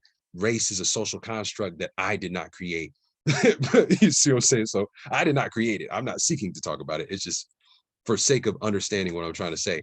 When I get around white people nowadays, I step into my power, man. Like I recognize, like to them, I probably look like Travis Scott, or I probably look like, Future. I probably like, and that might scare them. But I used to think that fear, maybe that was feeling was like racism. But I starting to realize like they have fear and envy of the Black man. And not all the way across the board, but a lot of the youth, a lot of Caucasian youth really do. It's a real thing. And I try to step in from that angle to build more relationships so I could speak peace into that. Because we really do all, as all the people need to come together. That's a reality. But regardless, I've been, as a musician, had the understanding that hip hop, or really anything you want to be successful, make the music for white people, because they're the ones with the money and they're the ones with the power to push it out to the masses. But so we're producing as Blacks music for whites, but then that music is then creating a particular stereotype about how they think about us. And it's not just the music, it's the movies, right? It's the comedy, it's all these things, right? And then you start looking up and you start seeing who's actually signing the artists, who's actually producing the movies, who's actually owning the television companies. And each time it's Jewish people. I didn't make that up. It's just, that's just what's being revealed in today's time, in today's world right now. And we start to see that there's a Jewish ran media. And then so like my very first question I asked when I started seeing this stuff come to light was like, why? Like, why is there this, like, if it wasn't white people running the media, why is there this white supremacy like theme that I feel like the media has been running my whole life, right? Like, and that there's like this anti-Black thing that's been running my whole life. I'm like, why is this? Then somebody posted today saying that the majority, and y'all don't be mad at me for saying these things, okay? I'm just telling you what I Googled it. I made sure to make sure that it was real. But I seen somebody else first post that the majority of slaves were actually owned by Jewish people in America. And I was like, nah, that can't be real. I Googled it. And I didn't necessarily find that the majority, but definitely rich Jews had a large part to play in the transatlantic slave trade. And I've never heard of that in my day. I've never heard that before today, ever. And I was like, wait, are they trying to cover up their involvement? Anyway, so that's just a side note. Like you could just see, but also how do they get into power? So when you start asking yourself how they got into power, and then you start also like looking at, like, first we got to look at like the Roman Catholics and the fact that Catholics, they have the Pope, and the Pope got their power because Rome was the one who instated Christianity to be a religion in the first place. Because at first, the Romans were the ones who killed Jesus. They killed him because he was, really, he killed him because he called himself the Son of God, and they called it blasphemy, and they killed him. But then they begin to really oppose the teachings of Jesus, because all of his followers were not paying taxes. They were going against the crown. And when they would throw them out to the lions, the people, they were like, well, turn the other cheek. And they would just throw themselves to the lions, and they didn't care. It was like, they had this belief in God, and they were like, we're going to, do whatever. And so anyway, that became a problem. So they, so they Instead, they just, so Constantine, the Roman emperor, at a certain point, one of his advisors told him that if things kept going as it was, that the Roman Empire was going to fall within 72 years. And so what they did was, instead of continually fighting the followers of Jesus, they actually just took their teachings and turned it into a religion. They created Christianity and made that the state religion, and prop themselves up as the Pope. And so if you've ever wondered how the Pope became the head of, of all of this stuff, that's how, right? And one thing that a lot of people don't know is that there's a white Pope, a gray Pope, and a black Pope, right? So there's 3 different people, and these people, they come into those powers through families, through bloodlines. So it's particular families that have been passing down this quote unquote crown, but this is a spiritual crown. Is the Pope actually then has the power to grant other families crowns, other bloodlines crowns. And so when you look out at the royal families, like say for instance, like the Queen, when she died, and people like, how did the Queen, that family became in power because the Roman Church gave them the power. Then that family then bought a bunch of, like, they led slavery and the colonization of all these countries, and the death of Native Americans and all different types of crazy stuff. And then it's crazy because when you look at it, Queen lived 92 years, and at no point did she ever have to worry about her meals. She always had money from the day she was born. You know what I'm saying? Like, she always had jewels from Africa that they stole. You know what I'm saying? Like she never had to worry about nothing. Always had information. She didn't have to go to Google to get her information. She was able to call on people like me or any other person that's like a Savon Bomar or 19 Keys or greater. She could call on anybody and they would just come, and it would be a blessing for them to be able to be in the presence and give their knowledge, right? So, and that's not just the Queen. There's multiple groups of royal families that have been governing this world, and their families, we don't even know how long, have had money, land, properties, knowledge for as long as we can remember. And we don't know, we as a human populace don't even know what to do about it. Like we have no power. Like, think about if you were to say like, well, I want to become the king. How? It's passed down through families. So how do you go restructure that thing? You know what I'm saying? I don't like how they're operating. Well, what do you do about it? You know what I'm saying? And this is what's really interesting, because I don't necessarily like what I see in a lot of the royal families in the world as to how they treat other people. You know what I'm saying? The laws that they pass, the colonization, and the impacts that these things have had on the world. It's been pretty negative. A lot of wars, a lot of slavery, a lot of raping and pillaging, and taking people's lands and taking people's resources. That's been the result of a lot of different kingdoms. And this crown was given to them by the Pope, and quote unquote, he holds the authority to bestow that power because he receives it from God.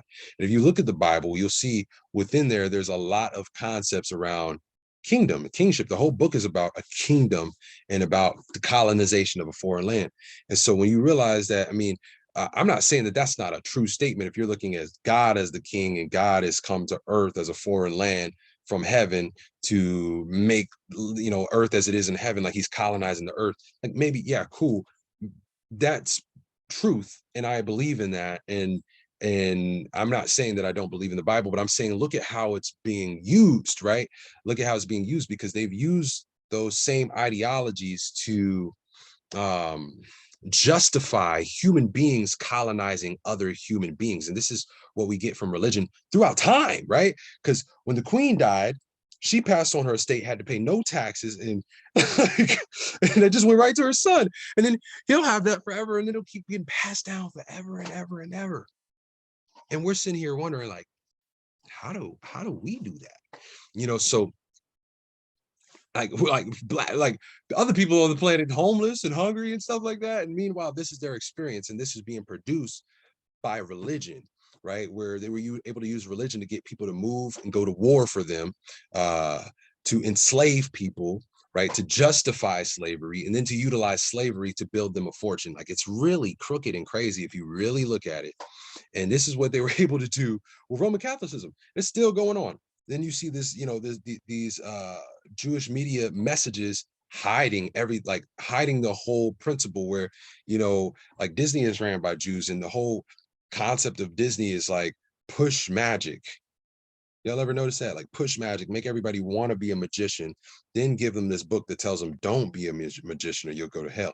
And then, but it's like, we're going to put these children movies all about magic, where it's like from the day you were born, you were talking about making spells. It's very interesting what they do to our minds. And, you know, then, you know, you're talking about, you know, a lot of them have to deal with castles and kingdoms, like princesses. It's all princess movies. Like, why do we focus so heavily on this concept of kingdoms? I don't know if you've ever thought about that, but media and religion, like they beat this concept into your head so that you can accept the world the way that it is, and never question it, never really go like want to be it. And so since you want to be it, since I call myself King Kepper, which I made a public statement where I wish if I hadn't been branding the name King Kepper for so long, I would have named myself, I'll rename myself Kind Kepper, because I'm not trying to be nobody's king. You know, I mean, I want to serve other people. You know, a real king is a servant of the people. A real king is here to be responsible. And I mean, by the Bible standards, a real king is supposed to be a living God, supposed to be a vessel, a channel for God to flow through so that God can reign his law. The only sovereign being is God, right? Sovereign meaning the word sovereign, and reign meaning sovereign meaning savior, and then reign meaning to control, so to rule over a realm as a savior, right? So it's because you are upholding, you know, you're protecting a realm, you're protecting a jurisdiction, you're upholding a particular law, you know, and you're protecting and educating a particular people. That's what makes you a sovereign, right? And that power is supposed to be bestowed literally from God, biblically as it speaks. And that's not something that a man should be able to have the power to give you, to say a man says, well, God told me that you deserve the crown. It's supposed to be coming from, you're actually fulfilling, right? Like you're actually doing that, right? Like your actual example is divine law, right? You're actually working towards upholding divine law in the world. Like that's what the Bible says. That's what scripture says. You know? But that's neither here nor there. We just got to look at how they're utilizing it. There's even like, you know, like old time scenes of, you know, wars where you can see like the Spanish versus the English, and that like both of the kingdoms are both of the royals are in the same building, and they're both like reading off Psalms, and they're like, it's like literally like they're cursing each other. Like, I don't know if you ever read the book of Psalms, but it's like curses. like some of them are, they're like blessings and curses. They're like reading off Psalms at each other, is like basically saying like, I hope your whole fleet just drown, like your whole ships just explodes and drowns. And so this is just something interesting. I don't want to go too, I'm already going too deep on the religion topic, but just understand, like when you think about it and you look at Christians, and like especially like Black Christians, where like we were given Christianity in the form of slavery, pass it on. Of course, it's an African religion. It comes from Africa. The whole book is set in Africa, but we're not really taught that. We're given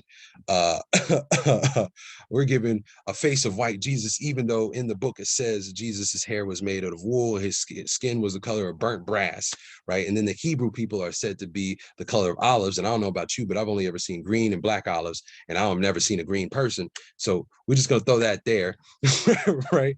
Right. But that's what it says. That's literally what it says. And I want you to actually look this up for yourself. Like, don't just take my word for it. Like, look up the word burnt brass. Like, Jesus' skin is the color of burnt brass. Jesus' hair, the type of wool. Because I don't remember the verses that it says it in. But you know, we're given a false image. Is, you know, it tells us not even of God to produce an image. So already we're breaking the biblical law. And so you could already just see that, you know, modern day churches is just some, it's like a circus, if you ask me. I feel like it is a mind control machine because they don't even follow it. Like it says, don't eat meat and all different types of stuff, but we do those things anyway, right? We do those things anyway, and we say it doesn't matter because Jesus died for our sins. When in the Bible, in Matthew 6, you know, Jesus literally says, I didn't come to erase the law. I came to make it harder for you guys, right? Ye have heard in the old time, thou shalt not kill. Well, I say anybody who's felt anger unjustly is already worthy of hell. Like, you know what I'm saying? Ye have heard an old time, thou shalt not commit adultery. But I say unto thee that if you even do so much as to look upon another woman's wife, another man's wife with lust, that you have already committed adultery within your own heart, right? So these are things that Jesus said when he said he didn't come to erase the law. So this whole concept, and then of course, even like if you look at the original Christians, they use original followers of Jesus because they didn't call themselves Christians, because they didn't believe that they had the ability to be Christ-like. They didn't have that level of ego, right? And they utilized the fish, the ichthys, right? Is a fish, right? They use that symbol of a fish, which is really the Vesica Pisces, and that's a whole different story. But they never utilized the cross because the cross was actually only ever meant for false prophets. So they would have never utilized a symbol that actually represented false prophecy to represent their God. But anyway, I don't want to. I'm already doing damage to people's beliefs, and I'm sorry. I apologize, but I just want you to understand.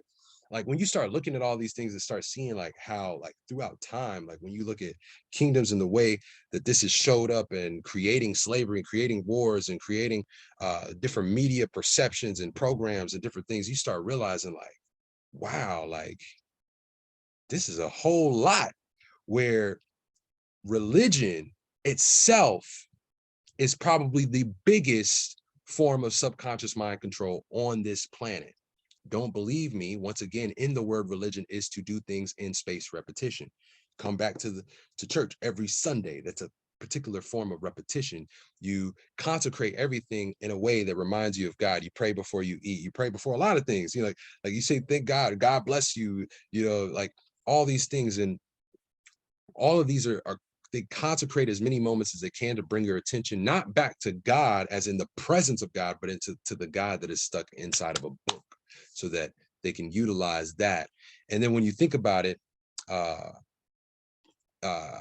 pastors, when they talk, they do the breaths, the summer, and summer. I don't know if you ever paid attention to how preachers talk. I can't do it myself, so I'm not gonna try. But like that form of speech, and then when you also layer music behind it, they want to tell you, they call it you catching the Holy Ghost, but it's really them putting you into a state of trance, right? So just understand, like there's multiple different means by which we have been programmed. And I'm not once again saying anything negative about the Bible, Judaism, or Catholicism. I'm not saying anything negative. I'm saying about look at how it's being used, right? Because if you really look at it, if you happen to be a Christian or have ever lived by Christian principles, recognize that Christian beliefs actually, since we believe the Savior is the Jews, and in the Bible it says Jesus came back to save the Jews. And if you're taught the Jews is not you, which in the Bible it says Jews is black people, that's what it says, it's color of olives. But if you're taught as some other group of people, right, and you think that it's all about saving them, right, and then you keep seeing an image of white Jesus, this creates inferiority complexes in your own mind, right, where you think that God, like you're not even worthy of God, right? like God wouldn't come back to save me. But if you ask me, I think that we are the meek, like as far as the darker skinned people, you know, when they say the meek shall inherit the earth, I'm like, who is more meek than the black race? Who is more meek? You know, like, you couldn't tell me any more meek of an individual or a group of people, right? But that's neither here nor there. And so I just want to bring it to our awareness that there is a dire need for the ability to control our own subconscious minds, because there has been all different types of ways that we have been programmed, rather it's to practice magic, rather it's to bow down to kingdoms and different concepts, rather it's to accept different media perceptions of us, of who we are, rather it's to accept media perceptions of who other people are, right? There's all these different forms of programming that have not that are deeply, so deeply implanted that they have connected those forms of programming to God, right? So now, like you feel like to oppose certain forms of programming is to oppose God. Therefore, in your mind, without this conversation, more than likely you never would oppose, right? You would never go against these different programmings that have us literally like working ourselves away from homeostasis. Like once again, I'm like speaking about truth. You can look at your own way your own brain and body works and prove to yourself scientifically that there are particular behaviors, right? Like, Yeah, you should be praying. It produces a really good prayer, produces such a great neurochemistry. Yeah, you should be meditating. It produces such a great neurochemistry. Such a great, like, that's going to bring you so much more peace and real connection. It is prayer, but like, you know what I'm saying? But we'll get into it. So that's one really major key aspect. And then let me continue. And so that we can see the full picture, right? Because that's not the full picture. You might think that's the full. That's a rant. That was a rant. Okay. So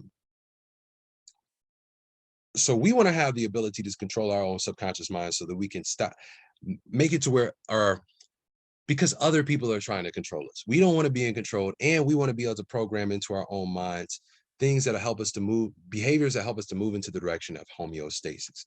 There are also life-supporting principles that, if integrated, have been scientifically proven to actually raise and elevate our state of consciousness, raise the power of your consciousness, raise the experience of your consciousness, and raise the expression of your consciousness. So when I say raise your consciousness, I mean the amount of power flowing through you, the quality of your experience of life, and then the quality of your expression. This is what the state of your consciousness, this is what it controls. So when you can raise the state of your consciousness, you can express yourself better. You can articulate your value and your beliefs and who you are better, right? You can feel more powerful and release a lot of the doubts that are getting in the way of you having the power to manifest the life that you really want. And then you would naturally, just by vibrating higher, would begin to attract, okay, better experiences into your life. And then, since life supporting principles, I'm talking about life supporting, not life decaying. So I'm using that word instead of saying right or wrong, right? Because life supporting is more clear on what we're talking about. Nature has a very clear objective. It's evolution. It's always constantly seeking to evolve us and move us towards a greater expression of who we are. It also is seeking to maintain balance always. And you can see this, you just look at nature. I'm not going to go into detail on that one, because if you may not hear it at this moment. That's why I'm recording this and sending you the recording, because you can look at nature and it'll prove it to you, right? but, but we want to work with nature and begin to support life itself, right? And that's things like being optimists, being peaceful people, right? Being loving and compassionate people, being civilized people. And I don't mean civilized like civilization, right? I mean like civil, like having levels of mannerisms and courtesy, respect, noble qualities, honorable qualities about ourselves, right? When we can start to feel abundantly within, to act out of our own authorities, and to build this level of wholeness within ourselves. That's the life supporting principles that we want to integrate. And by doing such, we will raise our consciousness and therefore make ourselves even better fit as vessels for the divine. Okay. And I'm looking at the time, so I'm going to move through these things pretty quickly. And then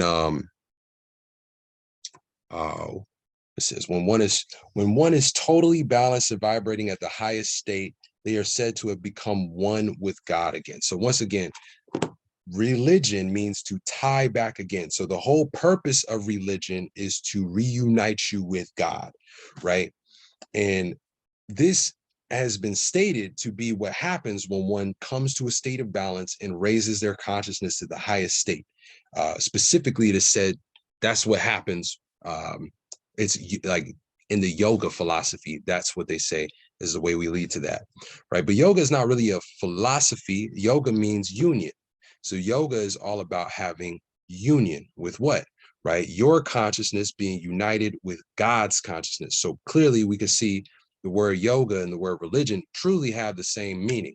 But when we look at how many beings operating out of God consciousness that yoga has produced versus how many that religion, now you got to look at, there's so many different religions, right?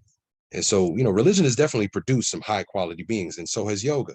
And it's not even necessarily to compare them, but more so to you use them in tandem with each other, but to have systems of validation where we can pull forth concepts like homeostasis, concepts like the map of consciousness, concepts like the tree of life, concepts like neurochemistry, biochemistry, or I'm sorry, cellular biology, quantum physics, and all these different sciences that approve so many different aspects of life, like epigenetics and stuff like that, and be able to compare like actual like religions to these, like run them through these sciences and actually find where are you actually upholding truth at.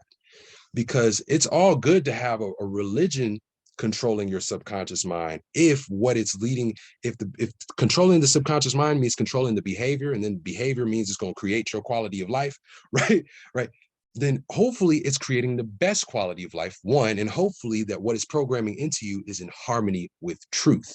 This is what we really should be considering anytime we put ourselves in front of any spiritual practice, because once again, spiritual just means subconscious mind control. So anything spiritual, we got to really think about it. Is this in harmony with truth? Is this leading me to the best quality of life possible? And that should be at the forefront, so I'm going to say that I've heard personally more people come out of yoga than any other thing to produce that highest state, so and then so I just want to share with you guys real quick that it's been my personal understanding through running these things through these different sciences, all these different belief systems, from Hinduism, which since it utilizes yoga has a lot of greatness, through Kemetic spiritual science, meaning ancient Egyptian religion, and that's phenomenal. But they have a yogic system as well, and then I've gone through. I haven't read the full Bible, but I've gone through I have a Bible, I have a Tanakh, I read them.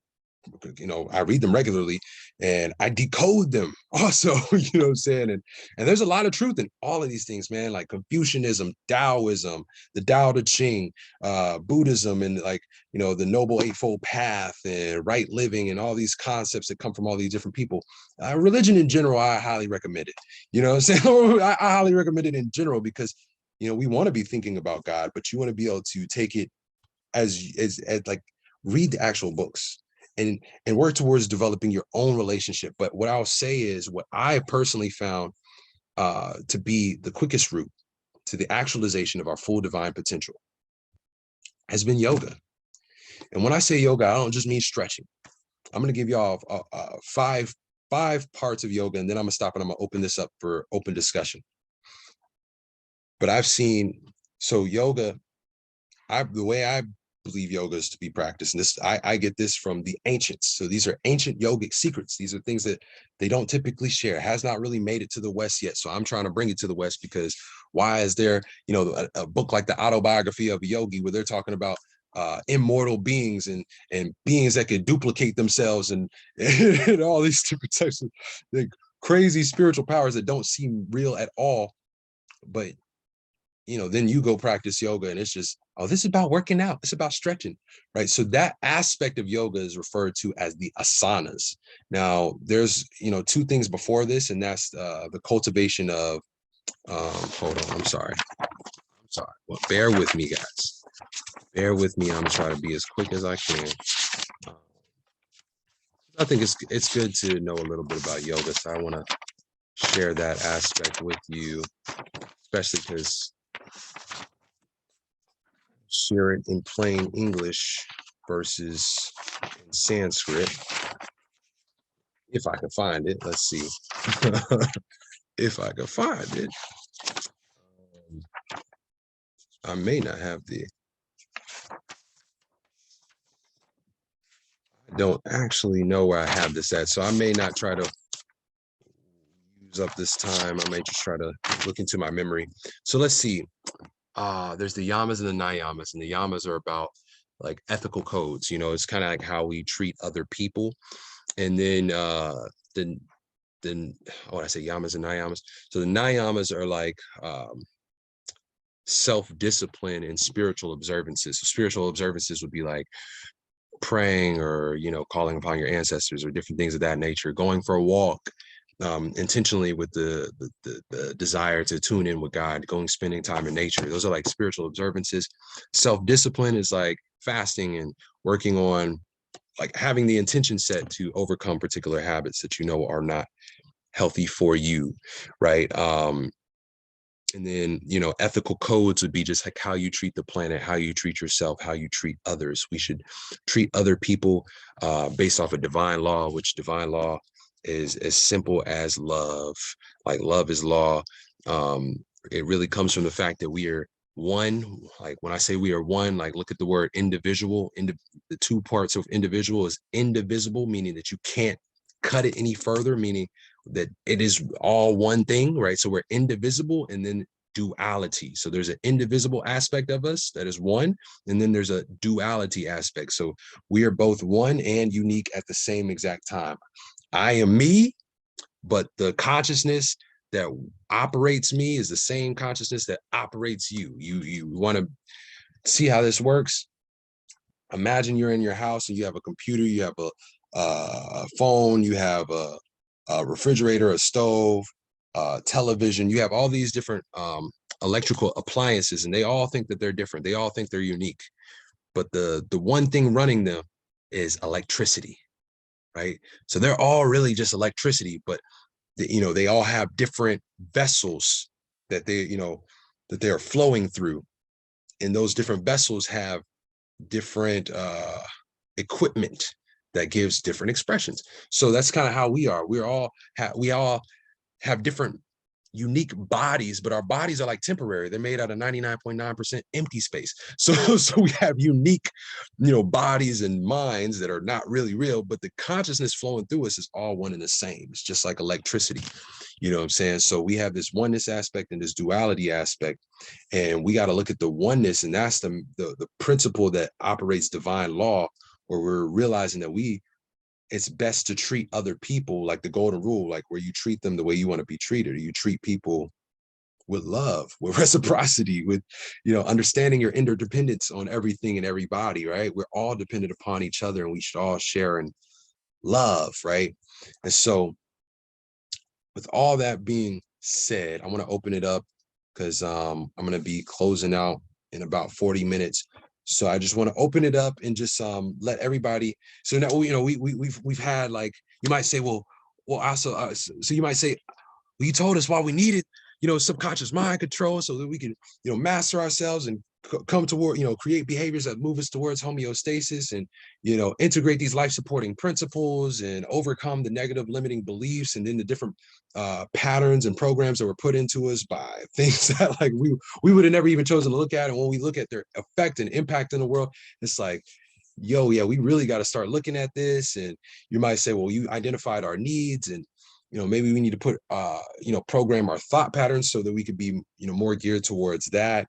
And I could even detail out to you guys a list of behaviors, a list of practices, a list of ways by which you can go through fulfilling those needs. But of course we don't have the time, because that literally would take me hours, like literally. But I've already done that in the form of a course. Right now, I'm not going to try to sell you guys on my course. I just want to make you guys aware that it is available. Right. I have a course called the Ascension Series course, where I teach all of these things, how to take all of the things that we've talked about and actually utilize these yogic practices. So I detailed the yamas and the niyamas. I meant to go into the sequence. So the sequence is asanas. So that's the stretches that cleanses out the energy. Then we do pranayama, which is breathing techniques that pulls energy from the atmosphere into the body. Then you use mudras, which can be hand gestures or full body spiritual gestures that hold the energy inside of your body. Then you would experience what's called samadhi, which is just the meditative state, the transcendental meditative state. And then beyond that, you want to experience tantra, which is a practice that allows you to share that transcendental state with another being. Because if you don't know, when you have sexual intercourse, you actually pass on neurochemistry, you pass on genetics, you pass on vibrational resonance. So all those things influence, right, another person's health. It influences another person's behavior, because you could look at it as almost saying your body is your subconscious, and you're plugging your subconscious into another person's subconscious. So we want to do that mindfully, intentionally, and responsibly, right? There are different sex alchemy practices where you can bring purity back into the practice of sex, whether it's with a partner or if it's by yourself. The practice of sexual transmutation, where you draw that energy up, and it's referred to as the Kundalini. That is the original teachings of Tantra that were perverted actually thousands of years ago. I mean, they created a perversion of Tantra where people wanted to do this, wanted to receive the same level of power, but still be sexually promiscuous, right? And so they produced a sexual version of Tantra, a left-hand path version of Tantra, which, if that's your vibe. But I would definitely say what's cool about that is that they're still cultivating, right? They learn how to continue to feed their pleasures and their sensual desires, right? While still cultivating. I would always recommend, doing it as the ancients taught, you know what I'm saying, which would have been, transmute and practice sex alchemy with your partner. There's a beautiful YouTube channel called Astral Doorway. That's ASTRAL Doorway. And there's a beautiful book called Cupid's Poison Arrow by Marnia Robinson. Cupid's Poison Arrow by Marnia Robinson. What is the left-hand path? Hold on, let me read this. Actually, we're just gonna open. We're about to open it up in 1 second, so you can just ask me directly. But yes. So anyway, so that's a good that sequence when you're have all those things in practice, and then there's a particular list of behaviors that will allow you to hit all of the neurochemical balance that you need, neurochemical and biochemical balance that you need. And it's difficult. I know these things. I've done it one time. I did it one time to make sure that it was real before I taught it. When I did it, I don't even want to talk about what happened, but because I'll get too passionate. But in short form, literally my ego fully dissolved and God came into my body and gave me a lot of the things that I'm sharing with you right now. Like, I didn't know what the human needs were until God literally channeled through my body and told me. And it was like, I felt like I had access to literally any answer that I wanted. And right now I'm trying to figure out, I'm trying to figure out how to control myself enough to get back to that state so I can answer more important questions like, how do we deal with war, right? Or like, so like certain stuff that's like really big, and that's why it's cool looking at people like Satguru, where you can see like, okay, this is a person who's been putting this into practice, and they're really trying to solve these problems, and they're actually not just trying, they're doing it, so we want to start spreading this information so that more and more people can experience the divine operating in their lives, so we can live upright versus backwards, which is live spelled backwards is evil, so we want to live upright and forward. So with that being said, I just wanted you guys to be aware of all of this information, and also be aware that a furthering of this information is found within the Ascension Series online course, which will be dropping very, very soon. And right now it is available for pre-sale at $444, which I was initially thinking to release this for $5,000. That's what my amazing multi-millionaire business mentor Byron Golden told me to do. But I've actually made the price significantly like cheaper, so it'll actually be $11.11 when it actually comes out, and it also have like a monthly subscription based option for people who may not be able to afford that. And also I'm trying to figure out some way that I can create some type of scholarship option too, because it's not necessarily about money. I need money to be able to expand the message to get it as far out as possible. So like there has to be some level of charging, but in reality, for me, it's all about getting this message to as many people as I possibly can. And I'm also looking for people that just want to collaborate with bringing this to the masses, because it's a lot more than just a course. There's a whole philosophy behind this, and there's a whole mission and vision behind producing an entire community and restructuring the systems that are governing the world, so that we can empower all people to know about how their minds, their bodies work, how to reprogram their subconscious minds, and producing a society where the environment is set up to provide the needs to the people, right? So with that being said, I'm going to open it up, and we can just have a conversation about this. You can ask me questions, or you could just talk about whatever this experience, whatever this conversation had come up for you. I wanted to know more about the left hand path. The only person I've ever heard speak about it was Brother Yusef, New Life Tools, and he spoke about it with great caution. But I'm really like intrigued in the occult because I think music touches the spirit very subconsciously, and I think occult practices are very subconscious, at least in my understanding. So I wanted to hear more about the left hand path, and is that topic, like is that entity, that journey, one that's like more negative? So I'm gonna speak briefly because I want to give everybody space to speak. But left hand path, a lot of people talk about the left hand path. When I say a lot of people, I don't mean people, I mean different groups of thought. So there's not one left hand path. Traditionally speaking, the left hand path would have been what is that word? Like the right hand path would be asceticism, and then left hand path, or I'm sorry, my hands are backwards on the screen, but anyway, so this is my left hand, but I'm using this. So my the right hand path would be asceticism, but the left hand path would be hedonism, which asceticism is where you basically, it's like a renunciate, where they give up all their possessions and they live completely spiritually devoted to God. And then a hedonist is all about serving the flesh, the world, the animal mind, right? Which, of course, biblically speaking, hedonistic behaviors are what is said to be the source of all sin, right? And it's really ego serving, which, in Eastern cultures, ego is said to be the source of all sin. So, yeah, I mean, you would say, that definitely would be a more chaotic way of expression would be the left-hand path, where it's like, that's like your porn stars. It's like the no offense to porn stars or sex workers anyway. I don't have any of, like, once again, it's no judgment. It's full free will here, right? You could be a Satanist, I don't care, but I know what I'm doing. but anyway, but left hand path though, bro, is just like,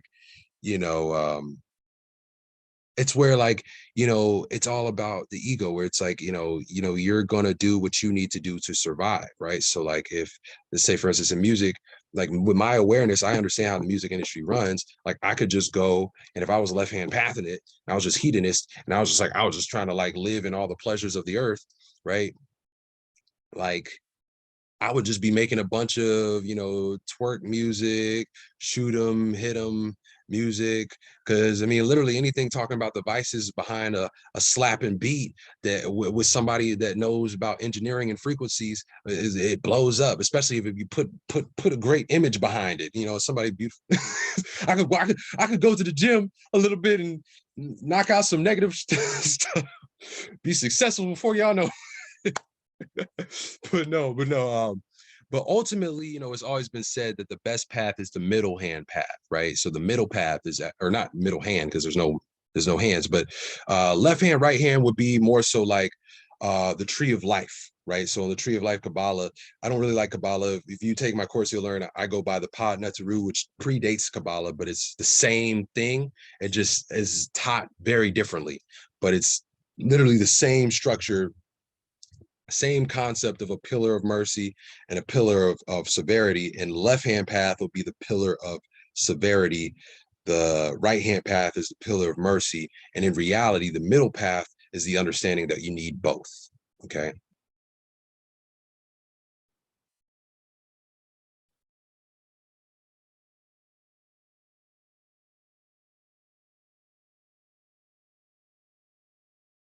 You've been muted, my friend. Okay. Yeah, my bad. Yeah, no. It's a total conversation. Anybody else want to share anything that came up, or anything that they have questions about, or anything that I wish we were like all together in like one room so we could just like communicate, but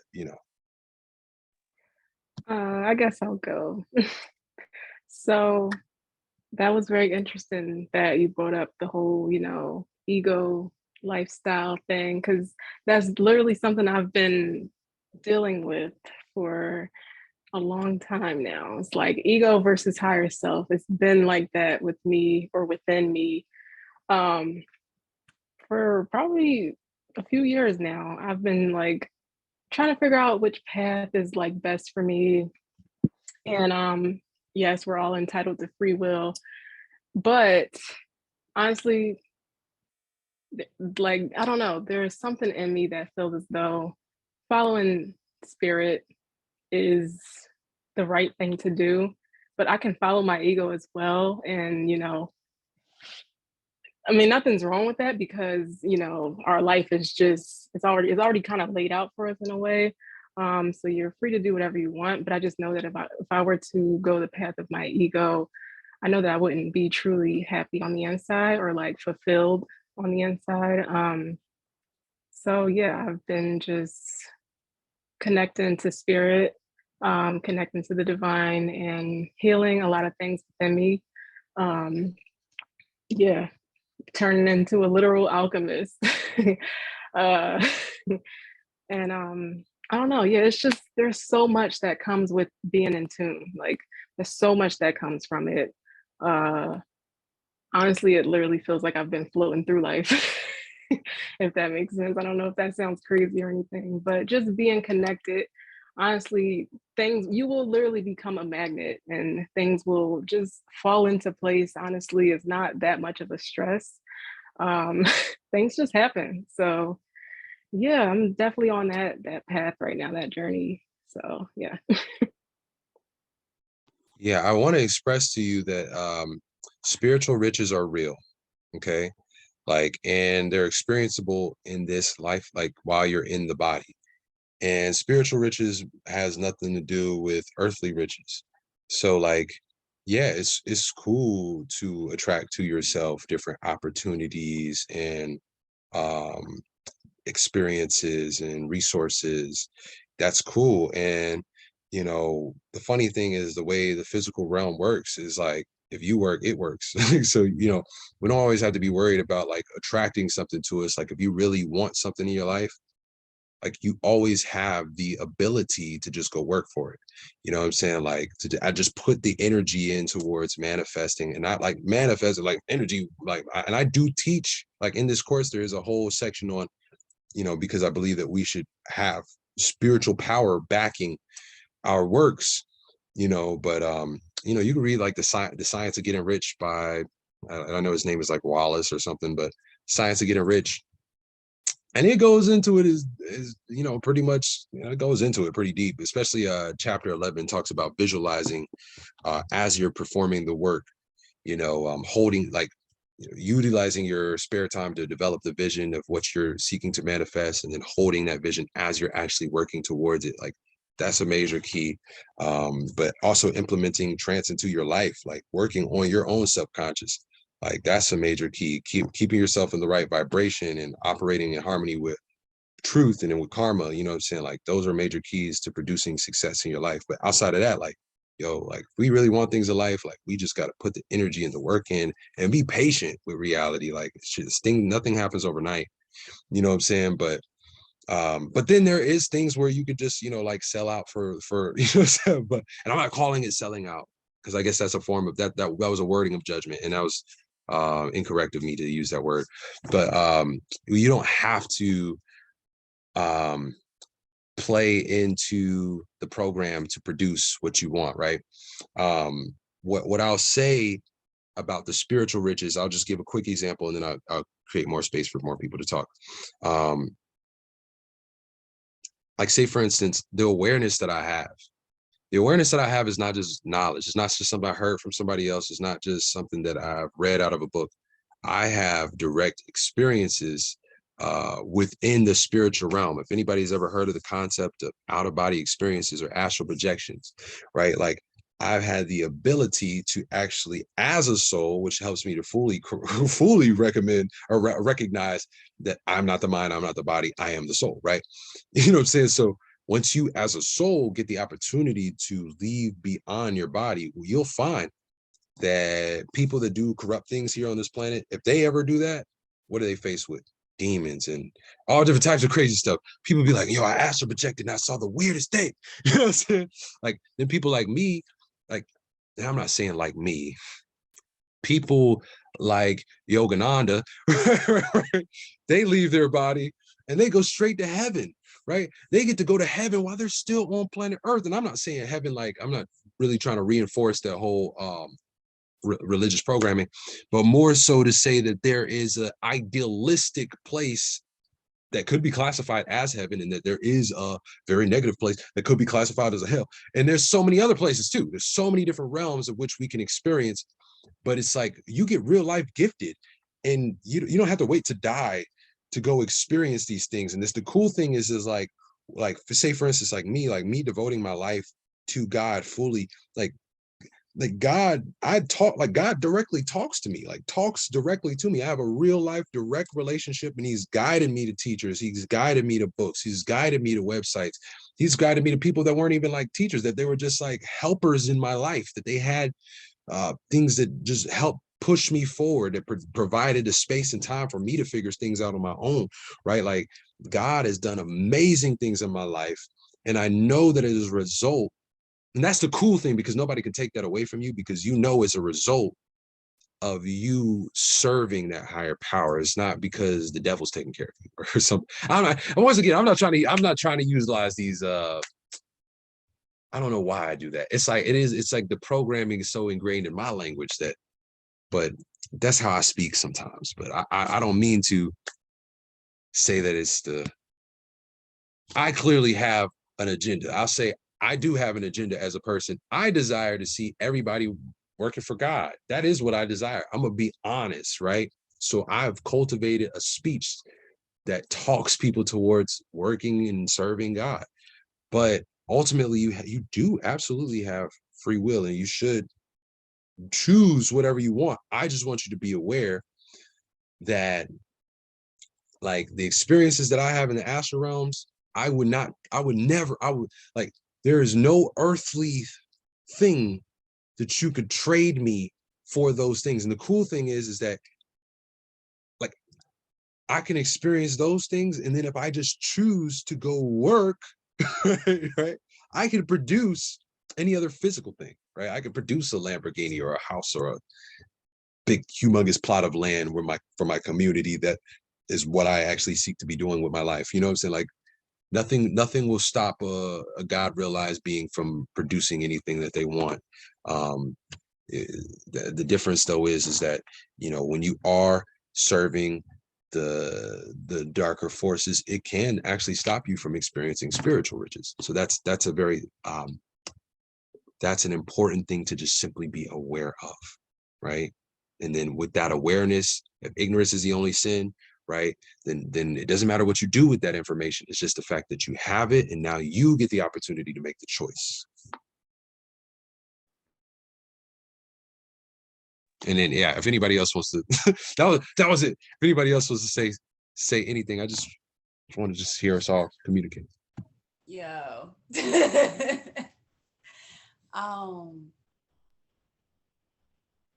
It's best in my mind, in my thoughts, and my spirit, it's best to live a life devoted to God.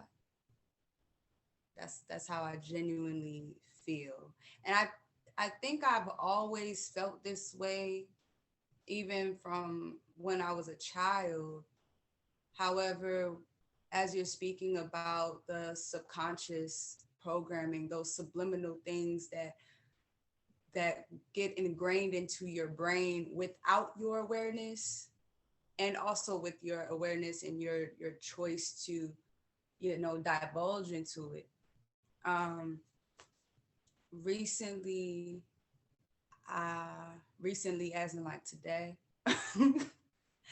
I've had to like sit in various spaces in my space and sit and like, is this your thought or is this someone else's thought?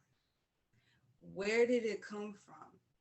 And I went on my father's Facebook yesterday, and I started trying to find pictures of myself on his Facebook, because I haven't seen a younger version of myself in years. So I screenshot all of these pictures. Today, as I'm sorting through those thoughts, I see this one particular photo, and I'm like, I think I remember you. I think I remember the way that you think. I think I remember the way that you felt. And I remember the things that you were told at this time. I remember the things that you believed about yourself at this time. And I started to write to that version of myself. I started to write to her, and I was like, I just started off, I was saying, you're likely to be told that this girl is likely to be told that she cannot do many things.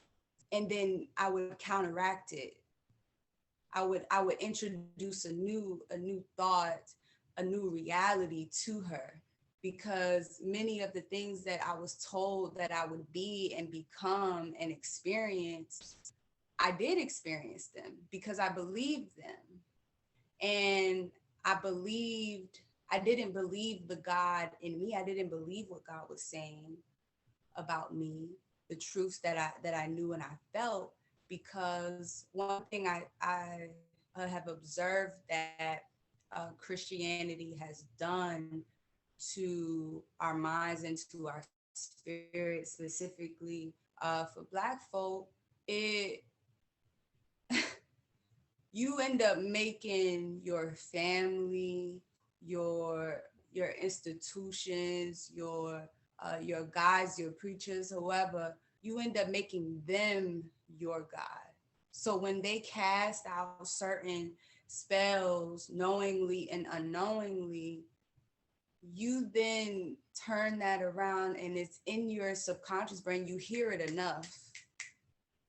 It's in you enough. And so much so that they're telling you things that God didn't say. God didn't say that. The God in you does not reflect that. The God in you is not with man-made limitations. And I have found that is something that they don't want us to see and know and feel, because then you'll have to, it'll like undo all of this programming. And then they'll have to then in turn look into themselves. And most people really just don't want to do that, because then they'll start to see, oh, that this is real work. Like, work isn't me going and working a 9-to-5 job, or me going into these different careers. Like, that's their perception of work or productivity. That's what they use and tell us we need in order to sustain their corporation. But really, work is this, what you're doing, this space that you created, allowing us to sit here and reflect, and for me to even have like a download as such as this, where I can then impart that here, and then it comes back to me, and then it flows right back out to you. I think you are shifting a perception as to what living a life devoted to God really is. And that's powerful, brother. Like, no, not gonna hold you there. That's some powerful shit. and just in this time, like, it's done a great thing for me. My spirits and my mind was gunked up with some shit it didn't need to be. But had I not had done the work prior to coming on to here, I probably would not, my subconscious mind probably wouldn't have been as receptive, you know, because I'm still trying to hold on to like this programming and things that's been fed, because I'm still holding on to, I gotta survive a little bit. I've stepped into who I am. I know who I am. However, I still have an emotional attachment to this suffering, to this program. And so it kind of regurgitates in my life. But me speaking that, affirming that to myself, not no more. Like in this moment. And you speak briefly about those things that can change in an instant. That's something that can change in an instant. Just me choosing and seeing how my thoughts and thoughts that are not mine are influencing my behavior. That's something you can change in an instant. Now, like how it physically transpires, that might take some time. That might take some time, and that's okay. And that's okay. That's it. Definitely okay. Look, everything's gonna take a lot of time. I swear we look. My favorite spiritual teacher is Ron Nephron, man. He always says, you know, this is spirituality. What y'all think this was? Rocket science? It ain't gonna be that easy. You know what I'm saying? So you gotta give yourself some time. But yo, I want to hear from my brother Marcus. You guys say something, man. Peace, bro. My bad for earlier, bro. My mama told me that you called me, bro, but I was doing something. I had to step away for a moment, man. Oh yeah, big facts.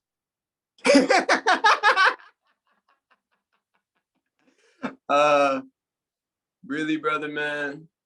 I just want to give thanks for you, bro. Thank you for answering your calling, bro. And I just want to thank everybody else for answering their calling as well, for being on this call as well, because you are golden children, you are star seeds, you are indigos, you are the greatness that we are, you know. And what's good? Close the door. People trying to go to sleep, like I'm loud or some shit. Let me whisper. But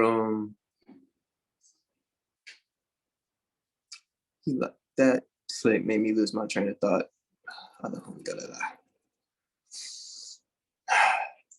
Really, my only question, Kev, bro.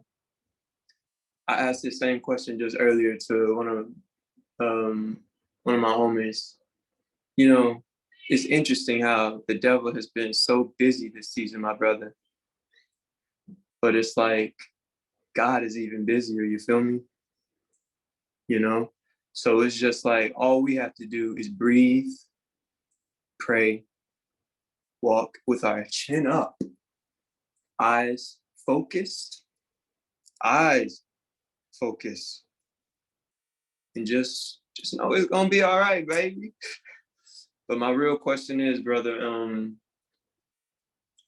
how does one that is, you know, coming into this path, how does one lead with their heart and not their ego?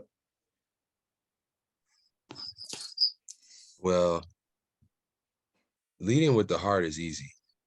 I say it's easy because, I mean, we all have a heart. You know what I'm saying? All you do is drop into your heart space, like just literally just feel your heart. You know what I'm saying?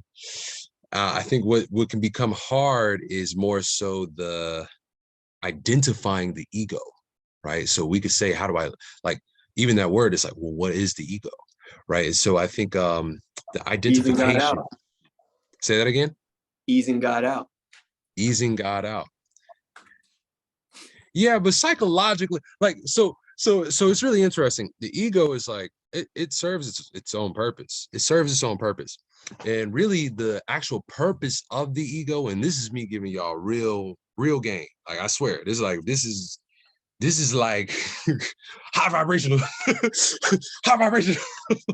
But no, I mean, the ego has a real valuable purpose. I mean, the ego, so in ancient Kemet, they called the ego Aset, right? And Aset was known to be so devoted to her husband Asar, which Asar was pure consciousness, right? And so pure consciousness, it was basically split up by Set, which was the lower nature. It's the animalistic nature. Remember, we have 2 animal brains, technically 3 if you add the neocortex, which is not completely exclusive to humans. It's found in some animals, some primates, right?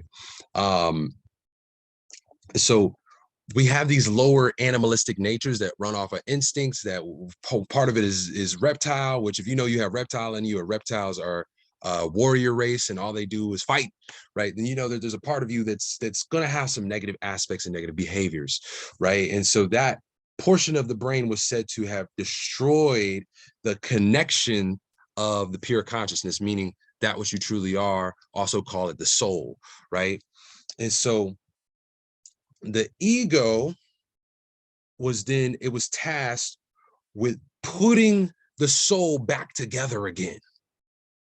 Okay, like Aset, she took the 14 pieces that Asar was cut into, she put it back together again, and then she made it with the mummified version of Asar to produce Heru, and Heru is supposed to be the will. So it's the ego's devotion to the reemergence of the soul that produces willpower. Okay, now I gotta identify what is the ego, and then it'll make a little bit more sense, right? So so the ego is an indiscriminate imitator. Understand that. It does whatever it sees, no matter what it sees. And when you're first born, you only have your body and your ego. And so depending upon what was around you in your environment up until about age 4, when the left brain finally comes online and you finally have the ability to rationalize, and that's basically like a filter behind what you decide to mimic, right? Until you have that, you literally mimic whatever pops up. Okay, so it's an indiscriminate imitator. Now that's his job, that's his activity, but we got to identify what is it. So we see its activity is supposed to be mimicking things. Clearly, then to use it properly would be to put holy things in front of it. Read holy books, like download Gaia instead of Netflix, right? Like put yourself in situations like this where the people that you're around and the vibrations that you're tuning into are worthy of being mimicked, right? That's the ego being used properly. Really, the most effective way to use the ego is actually to meditate. If you meditate and experience yourself as pure consciousness, that is, the ego will then see the true self. When you could get the ego to see the true self, right, then the ego will mimic the true self. Then there is no such thing as the ego, right? The ego is just a reflection of the soul within. But so now we see that's the activity, that's how we should use it. But how do we identify what the ego is? If you set up principles in your life, like let's say you have a principle where you say, I'm going to be kind. And then you're hanging out with somebody and you're being kind. You've been being kind the whole time. You know you've been being kind because this is a principle of yours. You've been working to uphold this principle. And they say some really unkind stuff and you let it slide. Then they say some really more unkind stuff. And now they're like, they still going? They still doing this. And you like, you know what, forget that principle. I ain't gonna keep being kind and they being unkind to me, right? That moment, that's the ego, right? The ego cares about how it's treated, okay? The soul doesn't. The soul recognizes that its job is to stay the example, that if it continues to live in harmony with truth, then the person that's not living in harmony with truth, they're actually suffering because they don't know the truth. And they will never know the truth unless they have an example, right? So that's what the soul knows. But the ego will say, I got to care about how I feel, right? And so when your person is getting egotistic, it's when they care more about how they feel than about how other people feel. That's called being egotistic, right? And then you're an egomaniac, right?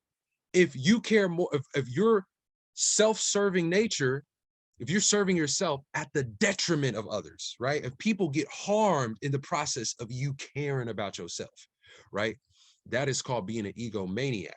And at that point, it's like, once again, in Eastern philosophies, they say that sin is birthed from the ego. They don't look at it as sins. They say these are different ego expressions and that we have multiple egos, right? But so we got to understand that we want to tame the ego with meditation, identify the ego by setting up particular principles so that you can see it in your life. And when people are treating you in ways that you don't feel like you deserve to be treated, just remove yourself. Don't feel like I had, like, I'm gonna give a real quick example. I had a girl call me to tell me about her baby daddy, right? And she was like, can you believe, like, she it was a whole long backstory, but she was like, can you believe him? He put his hands on me. He hit me. I can't believe it. Like, wow, it's so wrong. You know, he's a man. He shouldn't do that. And I was like, why'd you mention that he was a man? Well, she was like, well, because he was a man. You know, men shouldn't hit women. I was like, well, what do you mean men shouldn't hit women? Are you trying to say that it's okay for women to hit men? She was like, what? She was like, well, I mean, I hit him first, but and I was like, no, I was like, but the funny thing is, I empathize. I could feel her pain. Men are a little bit stronger. We definitely shouldn't be putting our hands on women, but it's the funny thing where we feel like, you know, like, like what we did wasn't, I don't know. You ever had somebody talk to you and all they cared about was their side of the story? Like they didn't even think about the other person's side, right? Like they didn't even think about the fact that everybody is valid, right? Everybody's opinion is valid. And so that's the ego when it's like, only thing that matters was me. And so, but anyway, we only got 4 minutes left, so I'm gonna mute myself. Anybody else want to say something? This is probably gonna be the final words. Thank you, thank you, thank you.